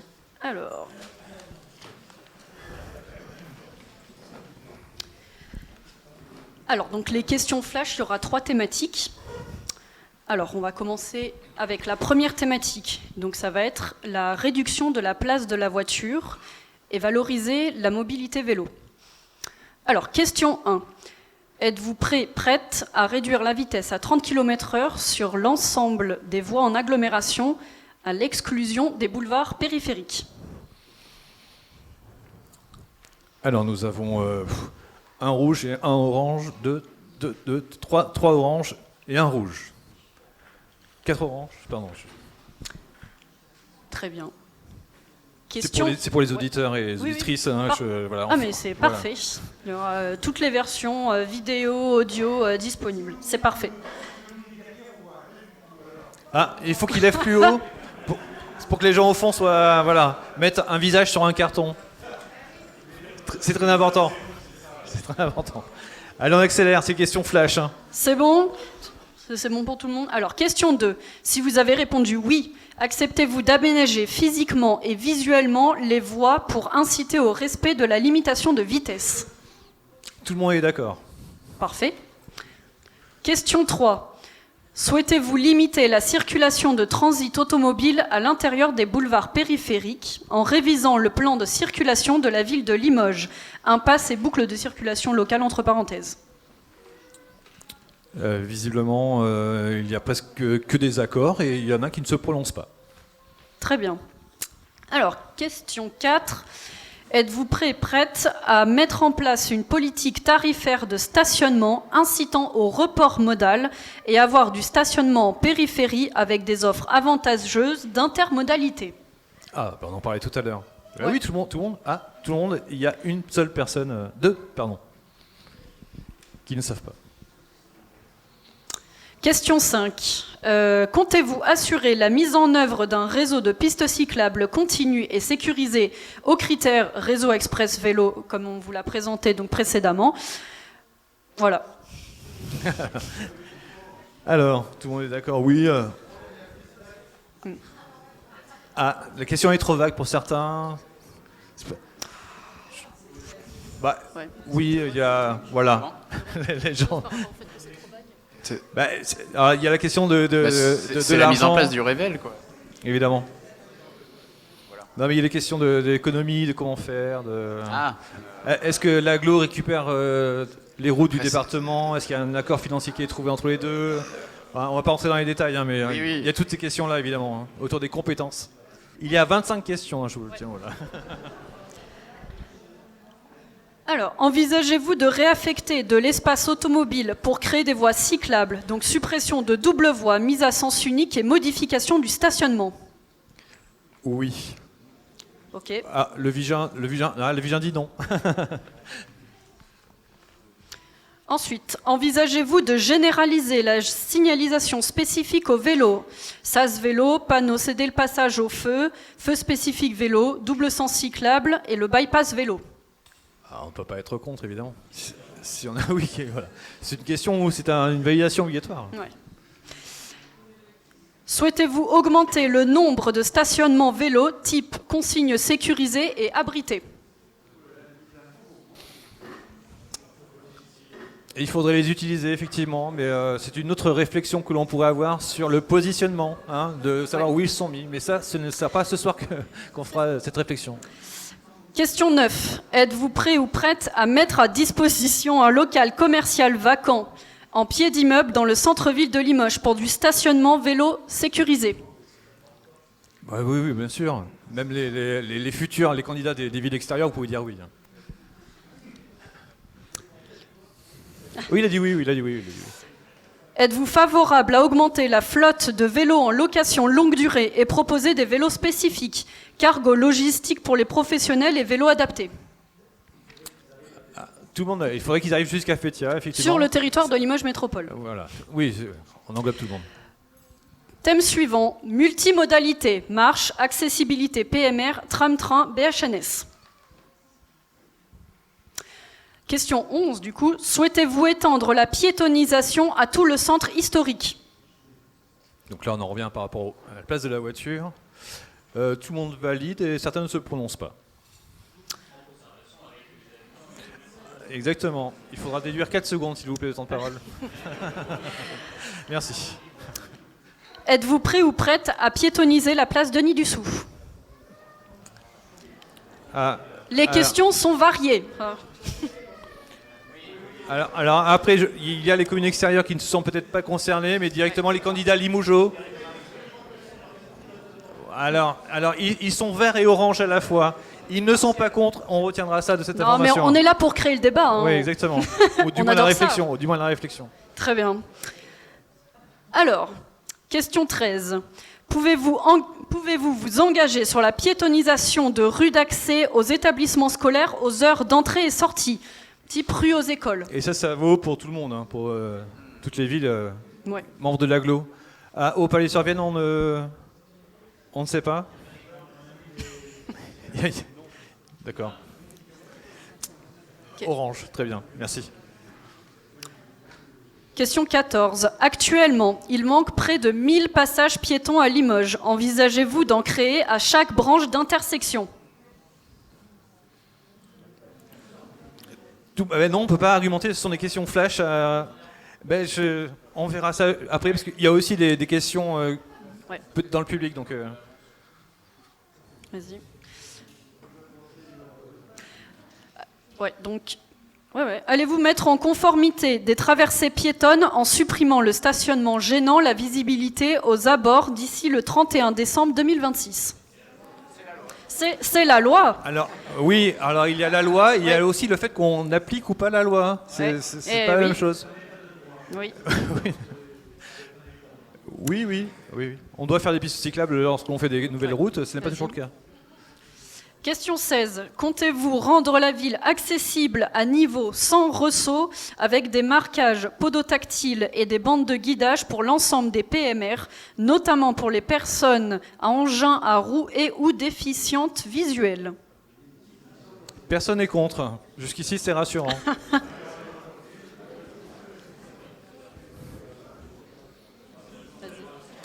Chloé. Il y a des recommandations et il y a la loi. Vas-y. Question 17. Êtes-vous favorable à sanctionner les automobilistes qui se garent sur les trottoirs en entravant la bonne circulation des piétons et des PMR? Voilà, hein, tout le monde est d'accord, évidemment. C'est la loi, mais est-ce que la loi est appliquée? Oui, voilà. C'est toute la nuance. Vas-y. Question 18. Comptez-vous assurer la mise en œuvre du réseau express rural RER Périgord-Limousin? Projet tram-tram. Tram-tram, pardon. Ouais, tram-tram Limousin. Et tout le monde est d'accord et il n'y a qu'un doute. Et... Merci. 8 secondes en moins. Je retiens. Suivant. 19. Êtes-vous favorable à l'accompagnement de la mise en œuvre du projet BHNS Mouveo? Alors, on n'a pas expliqué ce qu'était que le Mouveo, mais je ferai un petit aparté pour le podcast radio. Le projet de l'agglomération, tout ça. Il y en a qui sont contre. Il y en a qui sont partis, mais parmi... Ah ouais, alors ceux qui étaient contre le projet Révèle sont partis, évidemment. Je ne l'ai pas précisé. Mais autour de cette question, il y a des gens qui sont contre. Très bien. Donc là, c'est si vous avez répondu oui. Est-il possible de réserver un espace multi-usage à l'intérieur du bus pour les vélos, trottinettes et PMR pour valoriser l'interdépendance des déplacements? Merci beaucoup. On va rattraper 70 ans de retard pour mettre des vélos dans les bus. Dernière thématique, association et coopération avec la population communale. Donc, question 21. Envisagez-vous de soutenir les associations qui œuvrent en faveur de l'accompagnement des cyclistes, entretien et apprentissage, notamment en leur proposant des locaux adaptés? Tout le monde est d'accord, ou presque? Il y a aussi il y a un peu d'humour hein, dans les réponses. Non, on pose la question. Ah, mais dans la question, mais question flash. Dans les réponses en carton, il y a de l'ironie. Question 22. Êtes-vous prêt ou prête à financer plus de savoir rouler à vélo, donc le SRAV, pour renforcer l'autonomie des enfants en organisant avec les associations locales et les établissements scolaires des événements autour du vélo, ateliers de sensibilisation, balades ou voyages à vélo? Il y a eu un doute, mais tout le monde est d'accord. Très bien. Il y a eu une petite erreur de carton. Question 23. Envisagez-vous de créer une commission de concertation réunissant élus, associations d'usagers, d'usagères et autres acteurs concernés en amont des travaux, balades exploratoires, ateliers cartographiques, etc. Plein de choses qui peuvent s'imaginer ensemble. Tout le monde est d'accord. Il y aura donc de vraies concertations. Avant-dernière question. Pour faciliter la coopération et la démocratie participative avec la population communale, souhaitez-vous mettre en place une convention citoyenne des mobilités? Il y en a qui sont contre, il y en a qui sont pour. Je ne peux pas me... Il y en a qui ne sont pas tout à fait d'accord avec ça. Dernière question. Vous considérez-vous comme cycliste?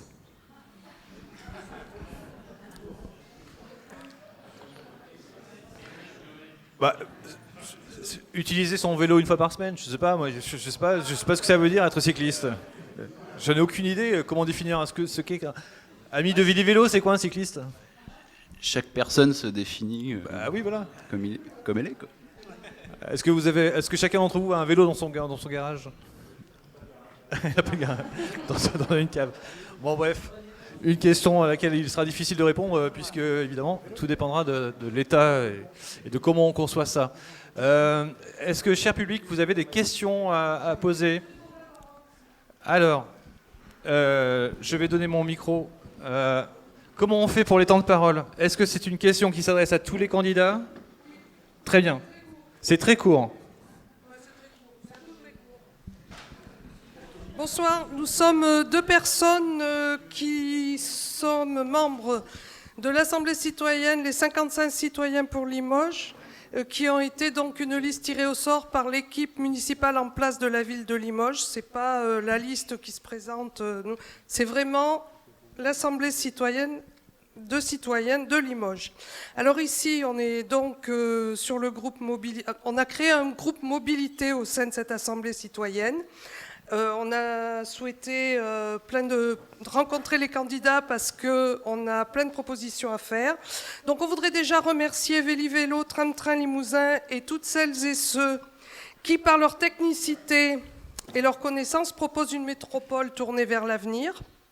Les piétons, les cyclistes, le ferroviaire et le décarboné, parce que ça compte beaucoup pour nous. Car oui, à l'Assemblée citoyenne, nous avons aussi constaté l'irrespirabilité polluée de Limoges, avenue Aristide Briand par exemple, sur l'autoroute, boulevard Bel Air, aux heures de pointe, entre autres. Nous proposons différentes mesures aux politiques. Le citoyen ne se préoccupe pas s'il marche sur un trottoir métropolitain ou municipal. S'il ne sait pas où garer sa voiture puisqu'on n'a pas d'autre moyen de venir depuis la campagne.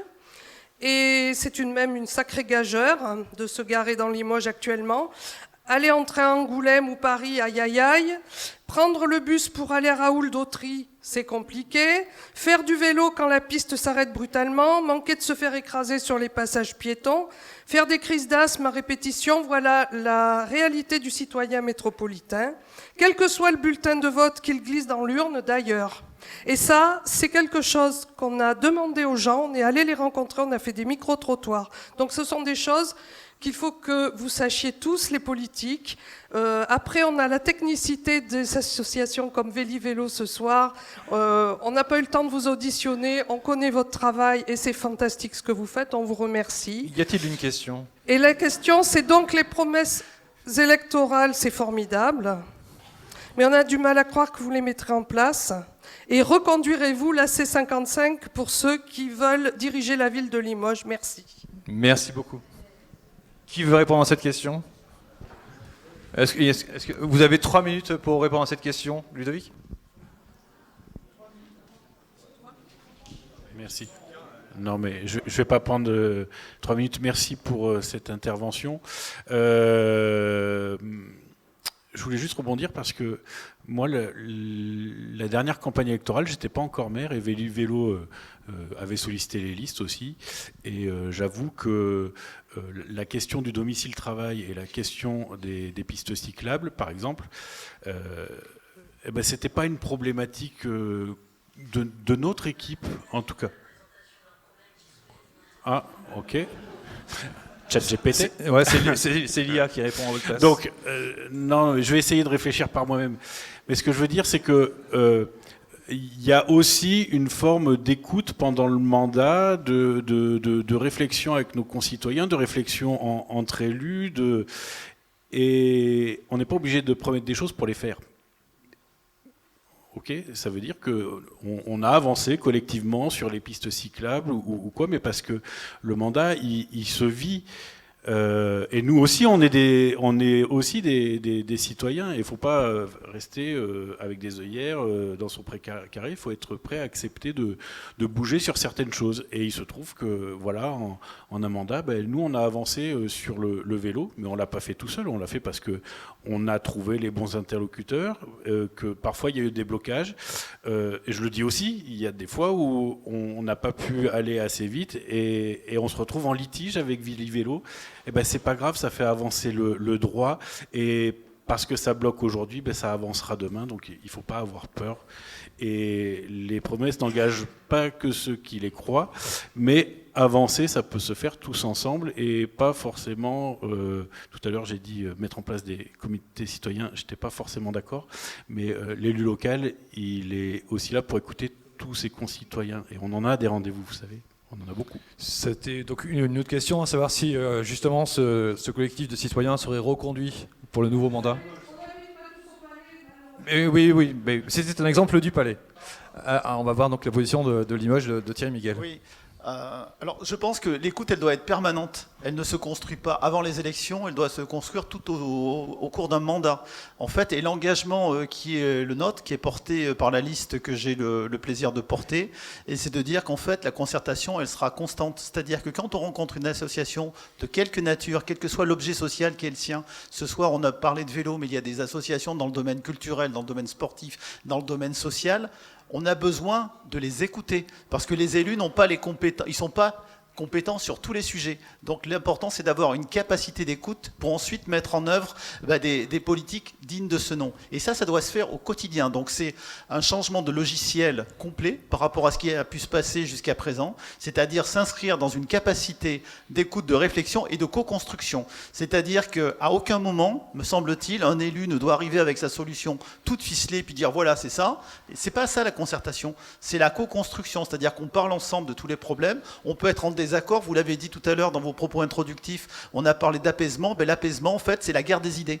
C'est pas la guerre des hommes, mais c'est la guerre des idées. On est capable de s'opposer tranquillement. C'est l'expression démocratique, et ça, on doit le reconstruire au niveau local, parce que c'est dans la construction, dans la qualité de construction de ce lien qu'on va pouvoir envisager des politiques durables. Alors, il y a plusieurs interventions, sauf que j'ai l'impression qu'on sort un petit peu du sujet. Vous me dites, on peut recadrer. Alors, juste rapidement, et après Damien. L'atelier 55, je ne vous répondrai pas dessus. Je suis pas assez au cœur du sujet. Concernant les promesses, vous avez raison. Et aux grandes dames de certains qui veulent nous mettre à droite, Réunir est un mouvement qui n'a pas de dogme politique. On n'est ni de droite ni de gauche. On est tous des citoyens.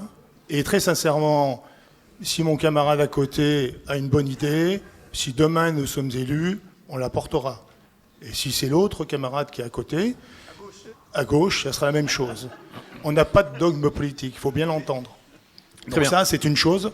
Et on est tous des citoyens, on est tous des gens comme vous, qui avons les mêmes préoccupations, plus ou moins, de transport, etc. Ok. Voilà.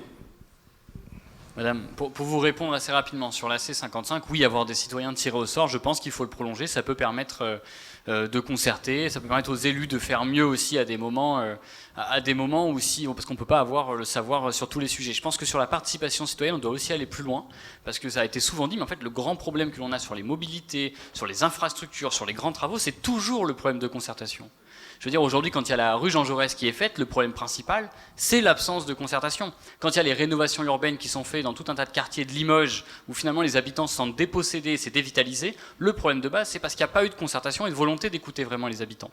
Ensuite, donc pour les points qui peuvent être aussi ajoutés pour la participation citoyenne, en plus de ce que vous venez de dire, je pense qu'il y a, nous, on propose des référendums locaux, aussi que si une partie du corps électoral signe une pétition, il peut y avoir un référendum local qui peut être mis en place, même sur les grands projets qu'il y ait ces référendums locaux-là aussi, et puis le droit d'interpellation des élus en conseil municipal de la part des citoyens. Le fait que les citoyens aujourd'hui ne regardent pas seulement le conseil municipal comme un moment de grande invective, comme on a pu le voir pendant 6 ans, mais qu'ils puissent participer, interpeller directement les élus s'ils ont des questions à poser, et que ça puisse avancer dans ce sens-là avec tout le monde. C'était 12 ans. Merci. Merci, bonsoir. Oui. L'assemblée à laquelle vous faites référence, les 55 citoyens pour leur ville, c'est quelque chose qui a été inspiré il y a 6 ans, lorsque la liste Nouveau Printemps pour Limoges a porté dans ses 4 priorités le fait de mettre en place une assemblée consultative pour que les élus de la ville puissent préparer les dossiers en amont des commissions. La façon dont cette assemblée a été mise en place ne correspond pas à ce que nous avions porté à l'époque. Ce que nous voulions à l'époque, c'est que cette assemblée constitue un vivier de citoyens qui pourraient être consultés par les services techniques et par les élus en amont des commissions pour que les dossiers, au moment où ils sont effectivement construits de façon concrète, pour que ces dossiers puissent être construits avec le regard de gens qui vivent sur place. Donc tout à l'heure, sur la question de la rue aux écoles, moi personnellement, j'ai pas de problème avec le principe d'une rue aux écoles.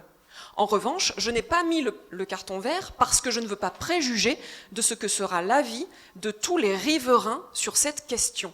Et donc, sur un sujet comme celui-ci, il est évident qu'il faut une concertation en amont. Donc, sur la prochaine mandature, ce que nous soulevons, nous, toujours dans nos priorités, c'est cette nécessité pour la consultation citoyenne qu'il y ait au quotidien une possibilité d'aller voir les citoyens en amont des commissions, et des citoyens pas désignés par entre-soi ou quoi, des citoyens tirés au sort et qui veulent bien faire cet effort citoyen-là supplémentaire, celui que vous avez consenti, madame. Merci beaucoup. On va revenir sur des questions autour de la thématique des mobilités. Hop. Oui, bonsoir, Marchand Liliane. Alors, d'abord, une petite réflexion. Je ne sais pas s'il y a une parité cycliste-non cycliste, mais déjà, là, parmi vous, bon, au niveau du genre, je trouve que, bon, c'est pas terrible au niveau de la répartition. Hein. Deuxième chose, là, il y a un monsieur de la liste Lomberti, ben, il est parti, parce que je voulais quand même rajouter quelque chose, parce que ça concerne tout le monde. Il a dit, je ne crois pas que si on fait des aménagements, ça serait vraiment utile, etc. Alors déjà, en termes de politique, pas de croyance. Hein, la croyance, c'est pour la religion. En politique, on s'attache aux faits. Aux faits, c'est quand il y a des aménagements, il y a des cyclistes. Voilà, hein, ça c'est une chose. Après, alors, ça concerne pas Limoges, mais c'est plutôt le Palais-sur-Vienne. Je fais pas mal de vélo en une année. Hein. Quand j'étais en activité, j'étais par an entre 8000 et 10 000 km. J'ai circulé sur pas mal de coins, mais la route du Palais-sur-Vienne, j'ai été accrochée plusieurs fois, insultée, enfin ça c'est habituel, hein, tous les jours. Et puis surtout, il y a un agent de la... je ne sais pas comment ça s'appelle, de la tranquillité, qui m'a ailée en me disant ah mon Dieu, mais vous prenez pas la piste cyclable, etc., dont les accès et les sorties ne sont pas sécurisés. Voilà, donc je lui ai expliqué ça et je lui ai expliqué pourquoi j'avais un écarteur. Et il me disait « Ah oui, mais en ville, les voitures doivent effectivement dépasser les vélos à 30 cm. » J'ai été très étonnée que quelqu'un qui se préoccupait du code de la route le connaisse aussi peu. Voilà, donc c'était... une petite interrogation. Puis autre chose, alors pour tous les candidats, est-ce que parce que je ne pense pas avoir vu passer la question, est-ce que vous vous engagez à respecter la loi en ce qui concerne les aménagements vélos quand il y a des travaux sur la chaussée, quand on refait totalement la chaussée, parce qu'à Vélo, on a beaucoup de problèmes avec ça, la loi est rarement respectée. On répond... Un droit de réponse au maire sortant du Palais.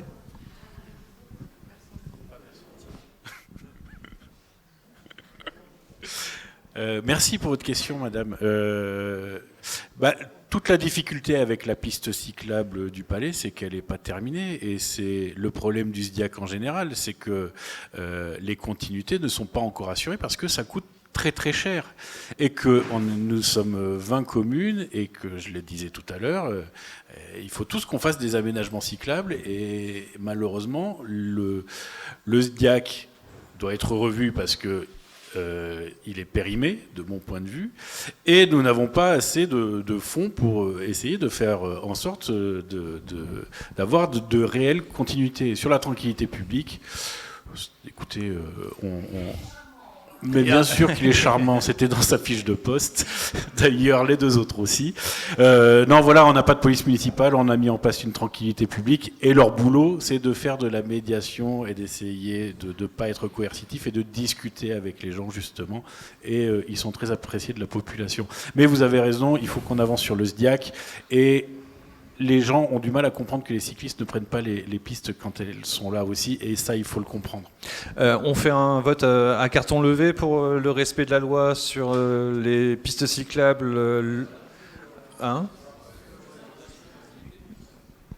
loi d'orientation des mobilités ? Par rapport à la question qui a été posée.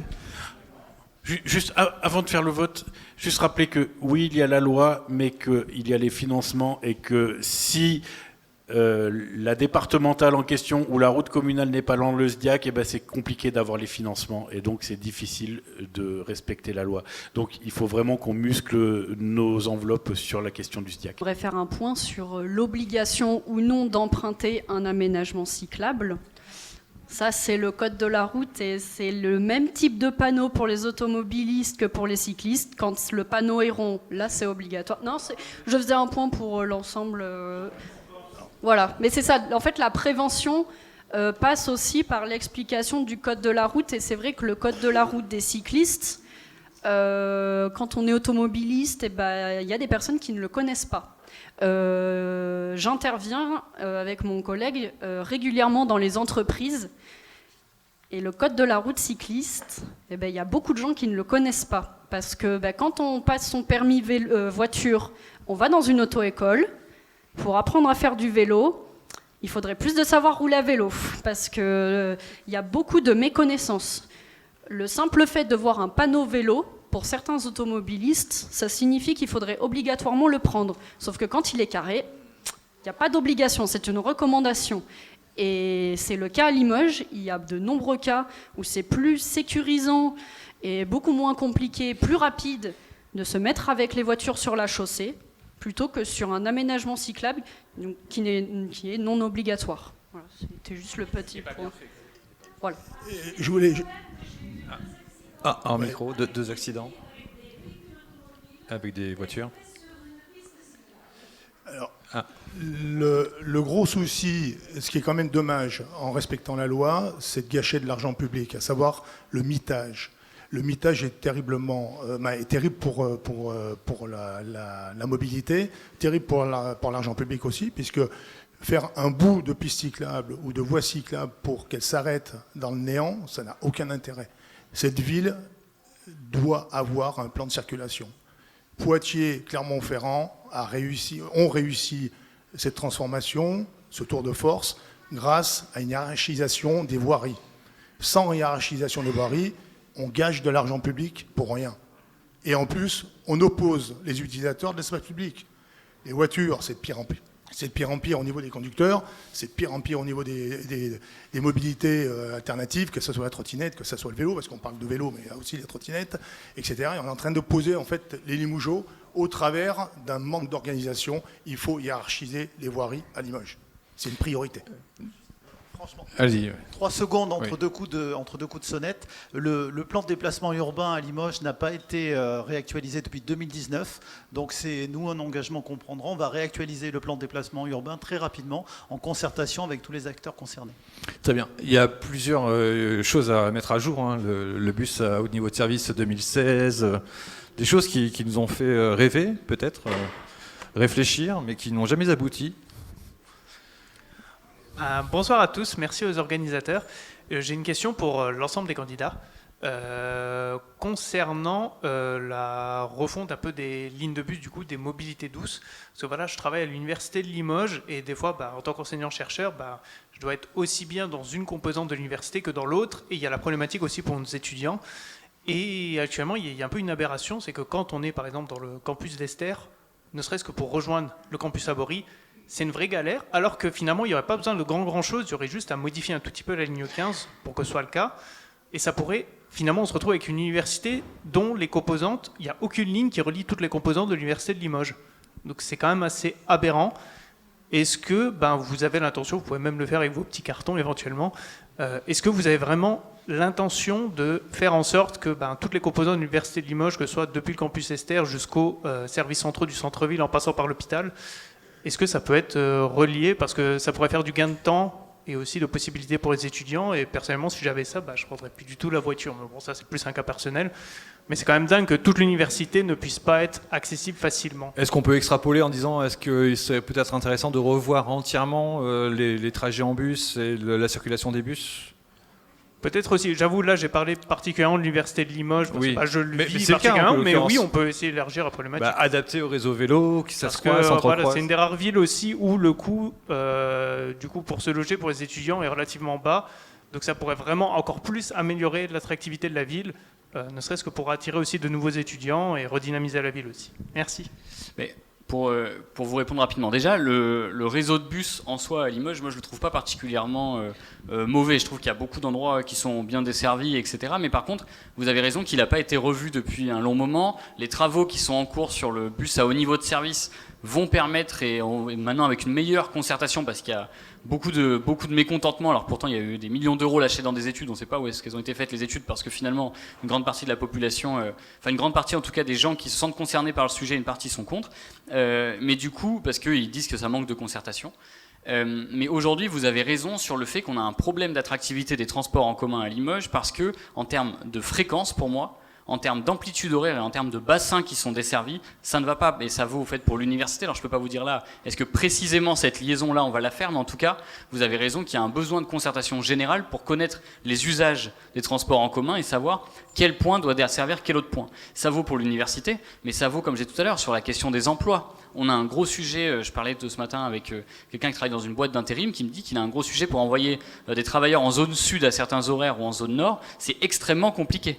Et donc aujourd'hui, si vous êtes en plus dans un public plus précaire qui n'a pas forcément le permis, alors là, ça veut dire qu'il y a des offres d'emploi que vous allez refuser parce que les transports en commun n'y répondent pas. Et ça, c'est pas possible. Et quand on le dit notamment du fait, et quand on voit notamment le fait que la voiture va être de moins en moins utilisée de fait, parce qu'aujourd'hui on voit bien que sur les usages ça bouge, que ça va coûter de plus en plus cher, on doit avoir des transports en commun attractifs, et il est clair que la ville de Limoges, de par sa desserte qui n'est pas encore suffisante, ses amplitudes horaires, ses fréquences, n'est pas du tout à la hauteur. Quand on regarde des villes comme Poitiers par exemple, on voit qu'on est bien au-dessus de ça. Donc oui, il faut une concertation aujourd'hui sur le transport en commun en général, savoir quels sont les usages, comment on va articuler le plan, parce que même d'ailleurs dernièrement il y a eu des transformations sur les réseaux de bus qui ne plaisent pas. Par exemple, vous allez à la cité d'Autry, le fait qu'ils aient enlevé le bus 8 qui passe dans la cité, aujourd'hui ça ne va pas du tout, ça veut dire que vous empêchez pas mal de personnes d'avoir accès au bus directement pour faire leurs courses, etc. Enfin bref, il y a beaucoup de choses à revoir, donc oui, il faut revoir le plan. Après, on ira faire un tour à la campagne. D'où l'explication tout à l'heure de mon carton rouge concernant le BHNS. Le BHNS, c'est une très bonne idée, indispensable, mais un très mauvais projet. Ce projet, il a 15 ans d'études.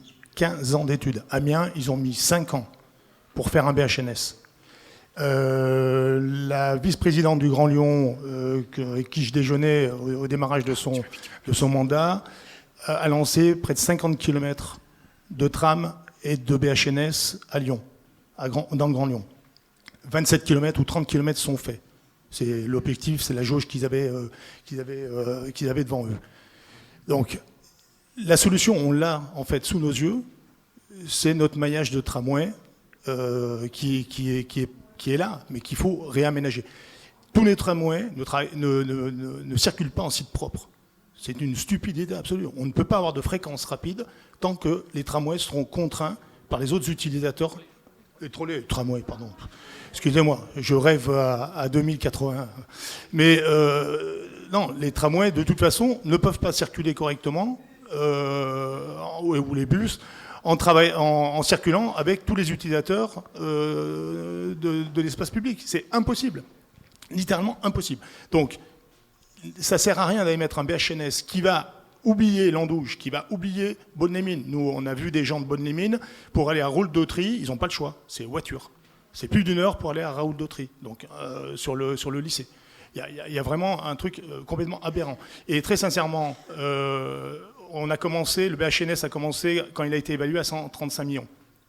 On est passé à 235, on l'a réévalué à 275, et je pense qu'on passera les 300 millions.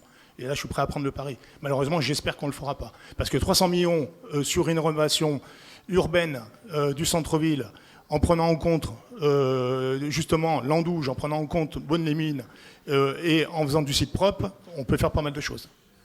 Merci.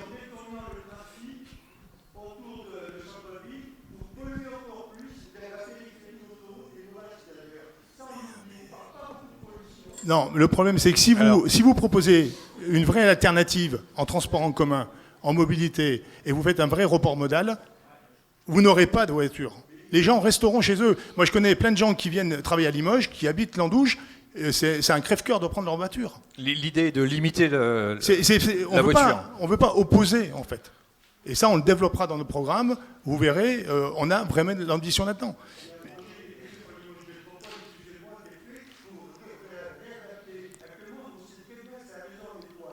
Non, mais c'est beaucoup plus complexe que ça. 15 ans d'études, monsieur. 5 ans à Amiens. Et partout, ça se fait. Oui, mais ça a été fait, mais visiblement, les gens ne sont pas satisfaits. Et regardez, et là, vous avez des pétitions. Ah oui. Ah oui, mais ça fait 15 ans qu'il est dans les cartons. Et là, aujourd'hui, vous avez, comme il n'y a pas eu de concertation, on se retrouve avec des pétitions. Alors, je vais juste donner un point de vue de quelqu'un qui habite à l'extérieur de tout ça et qui souhaiterait peut-être être intégré avec nous. Alors sur la partie vélo pur, moi en tant qu'ex-cycliste, puisqu'en fait moi j'ai fait mes études à Strasbourg, Ah bah oui, Donc je peux vous parler de comparaison.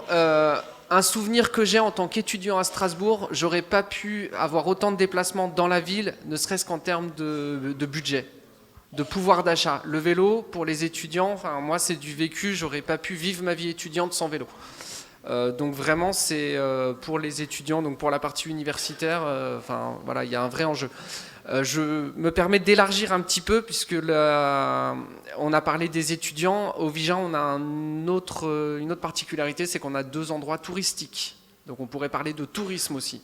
Sauf qu'aujourd'hui, par exemple, je crois que c'est le premier ou le deuxième point touristique de la Haute-Vienne, c'est le parc du Rénou, qui a une politique environnementale très forte, sauf qu'on ne peut y aller qu'en bagnole. Voilà. Donc effectivement, en fait, on pourrait élargir le besoin de continuité sur des thématiques qui sont autres. Et donc nous, notamment, on pourrait avoir un point sur le tourisme. Aujourd'hui, il y a une voie européenne de vélo qui passe à travers la Haute-Vienne. C'est le département qui a pondu ça. Et puis, toutes les intersections, il n'y en a aucune qui est sécurisée. Il y a des petits bouts de panneaux verts comme ça qui vous disent il faut faire le plus de détours possible. Et aucune sécurisation. Donc voilà, je pense qu'il y a des histoires de cohérence sur d'autres sujets que la vie étudiante, mais c'en est un. C'était par rapport au BHNS. Alors, on va voir si on a une dernière question. Si ça concerne le BHNS, on commencera par où? Une dernière question au caméraman.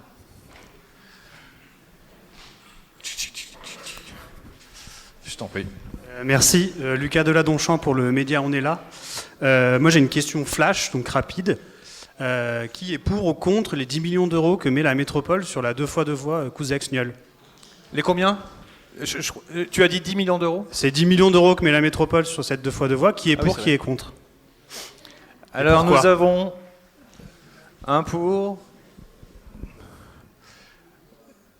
Alors, moi je suis daltonien donc j'y vois rien. C'est assez mitigé. Hein. Alors... Ce qui est dommage, c'est qu'on n'aura pas 5 minutes par candidat ou représentant pour vous exprimer là-dessus. C'est dommage, parce que ça aurait valu, je pense, le coup de débattre, vu qu'en plus vous n'êtes pas d'accord. Ah oui, on ne peut pas prendre un pour et un contre. C'est pas possible. Oui, mais quel pour je vais choisir, quel contre je vais choisir. C'est ça le truc. C'est là-dessus que je ne veux pas. Il y a des blagues. Est-ce que quelqu'un a une dernière question ? Quelqu'un a une dernière question, une réflexion? Pardon, là-bas. Mais une question sur laquelle les candidats peuvent se positionner? Moi, j'aimerais bien que les nouveaux maires, entre guillemets, s'engagent à améliorer les connexions vélo-piétons sur les zones commerciales qui se mettent en place un petit peu partout à Limoges. Je m'explique. Castorama, impossible de venir à vélo. La zone là-bas, village, qu'on appelle ça, famille du village, impossible de venir à vélo. Là où il y a Jardiland et je ne sais plus quel d'autres magasins, un petit peu au-dessus du nouveau pont Guingouin, impossible de venir à vélo, en tout cas trop dangereux. Donc il y a plein de zones comme ça qu'on construit à droite et à gauche, aucune connexion pour les piétons et pour les vélos. Donc absence évidemment de pouvoir se rendre dans les zones artisanales. Quelqu'un veut répondre? Alors, c'est oui ou non? Indirect, je crois que c'est vraiment important de trouver les bonnes connexions, parce que pour répondre à l'exemple de Strasbourg, c'est exactement ce qu'il fallait faire pour faire en sorte que le vélo soit de plus en plus important dans la vie de la ville. Mais malheureusement, on se rend compte qu'aujourd'hui, il y a des freins, parce que justement, il n'a pas été en capacité d'apaiser l'ensemble des usagers, qu'ils soient de la voiture, du vélo, des piétons et tout. Et donc là, malheureusement, il peut y avoir des freins, voire des retours en arrière. Donc il faut être très attentif à ça. Il faut que le travail il se fasse en concertation et qu'on engage bien l'avenir. Parce que sinon, il y a des effets négatifs qui peuvent se mettre en place. Il faut qu'on soit très attentif à ça. Et donc, c'est pour ça que l'importance de la concertation elle est primordiale et qu'on ait une vision à long terme. On termine avec votre engagement qui peut être fait par une signature d'une charte. Nicolas. Donc, c'est effectivement une charte vélo. Qui est lancée par la FUB au niveau national et qui se décline au niveau local par commune. Donc voilà, j'invite chaque candidate et candidat à signer cette charte vélo. Et si ce n'est pas fait dans 6 ans, ils seront brûlés au tison. Voilà. C'est dit, enregistré ce soir. Moi, j'aimerais terminer déjà par vous remercier pour cette soirée. Merci pour vos idées, pour vos propositions, pour vos remarques. C'était très constructif. Malheureusement, c'est vrai qu'il y a eu beaucoup de questions qui nous ont été posées durant le débat. On pourrait rester là jusqu'à 4h du matin, vraiment. Mais malheureusement, nous n'avons pas la location de la salle jusqu'à ce moment-là. En tout cas, c'est une porte ouverte que vous nous avez laissée là. Vos questions, l'association Véli-Vélo est prête à y répondre et à travailler avec vous. Donc n'hésitez pas, nous vous soutiendrons dans vos idées en faveur des mobilités douces et actives. Et encore plus si vous souhaitez porter avec nous ce projet de Rével. Donc ce sera avec grand plaisir. Merci à toutes et à tous pour cette soirée. Merci au public pour ces questions. Merci.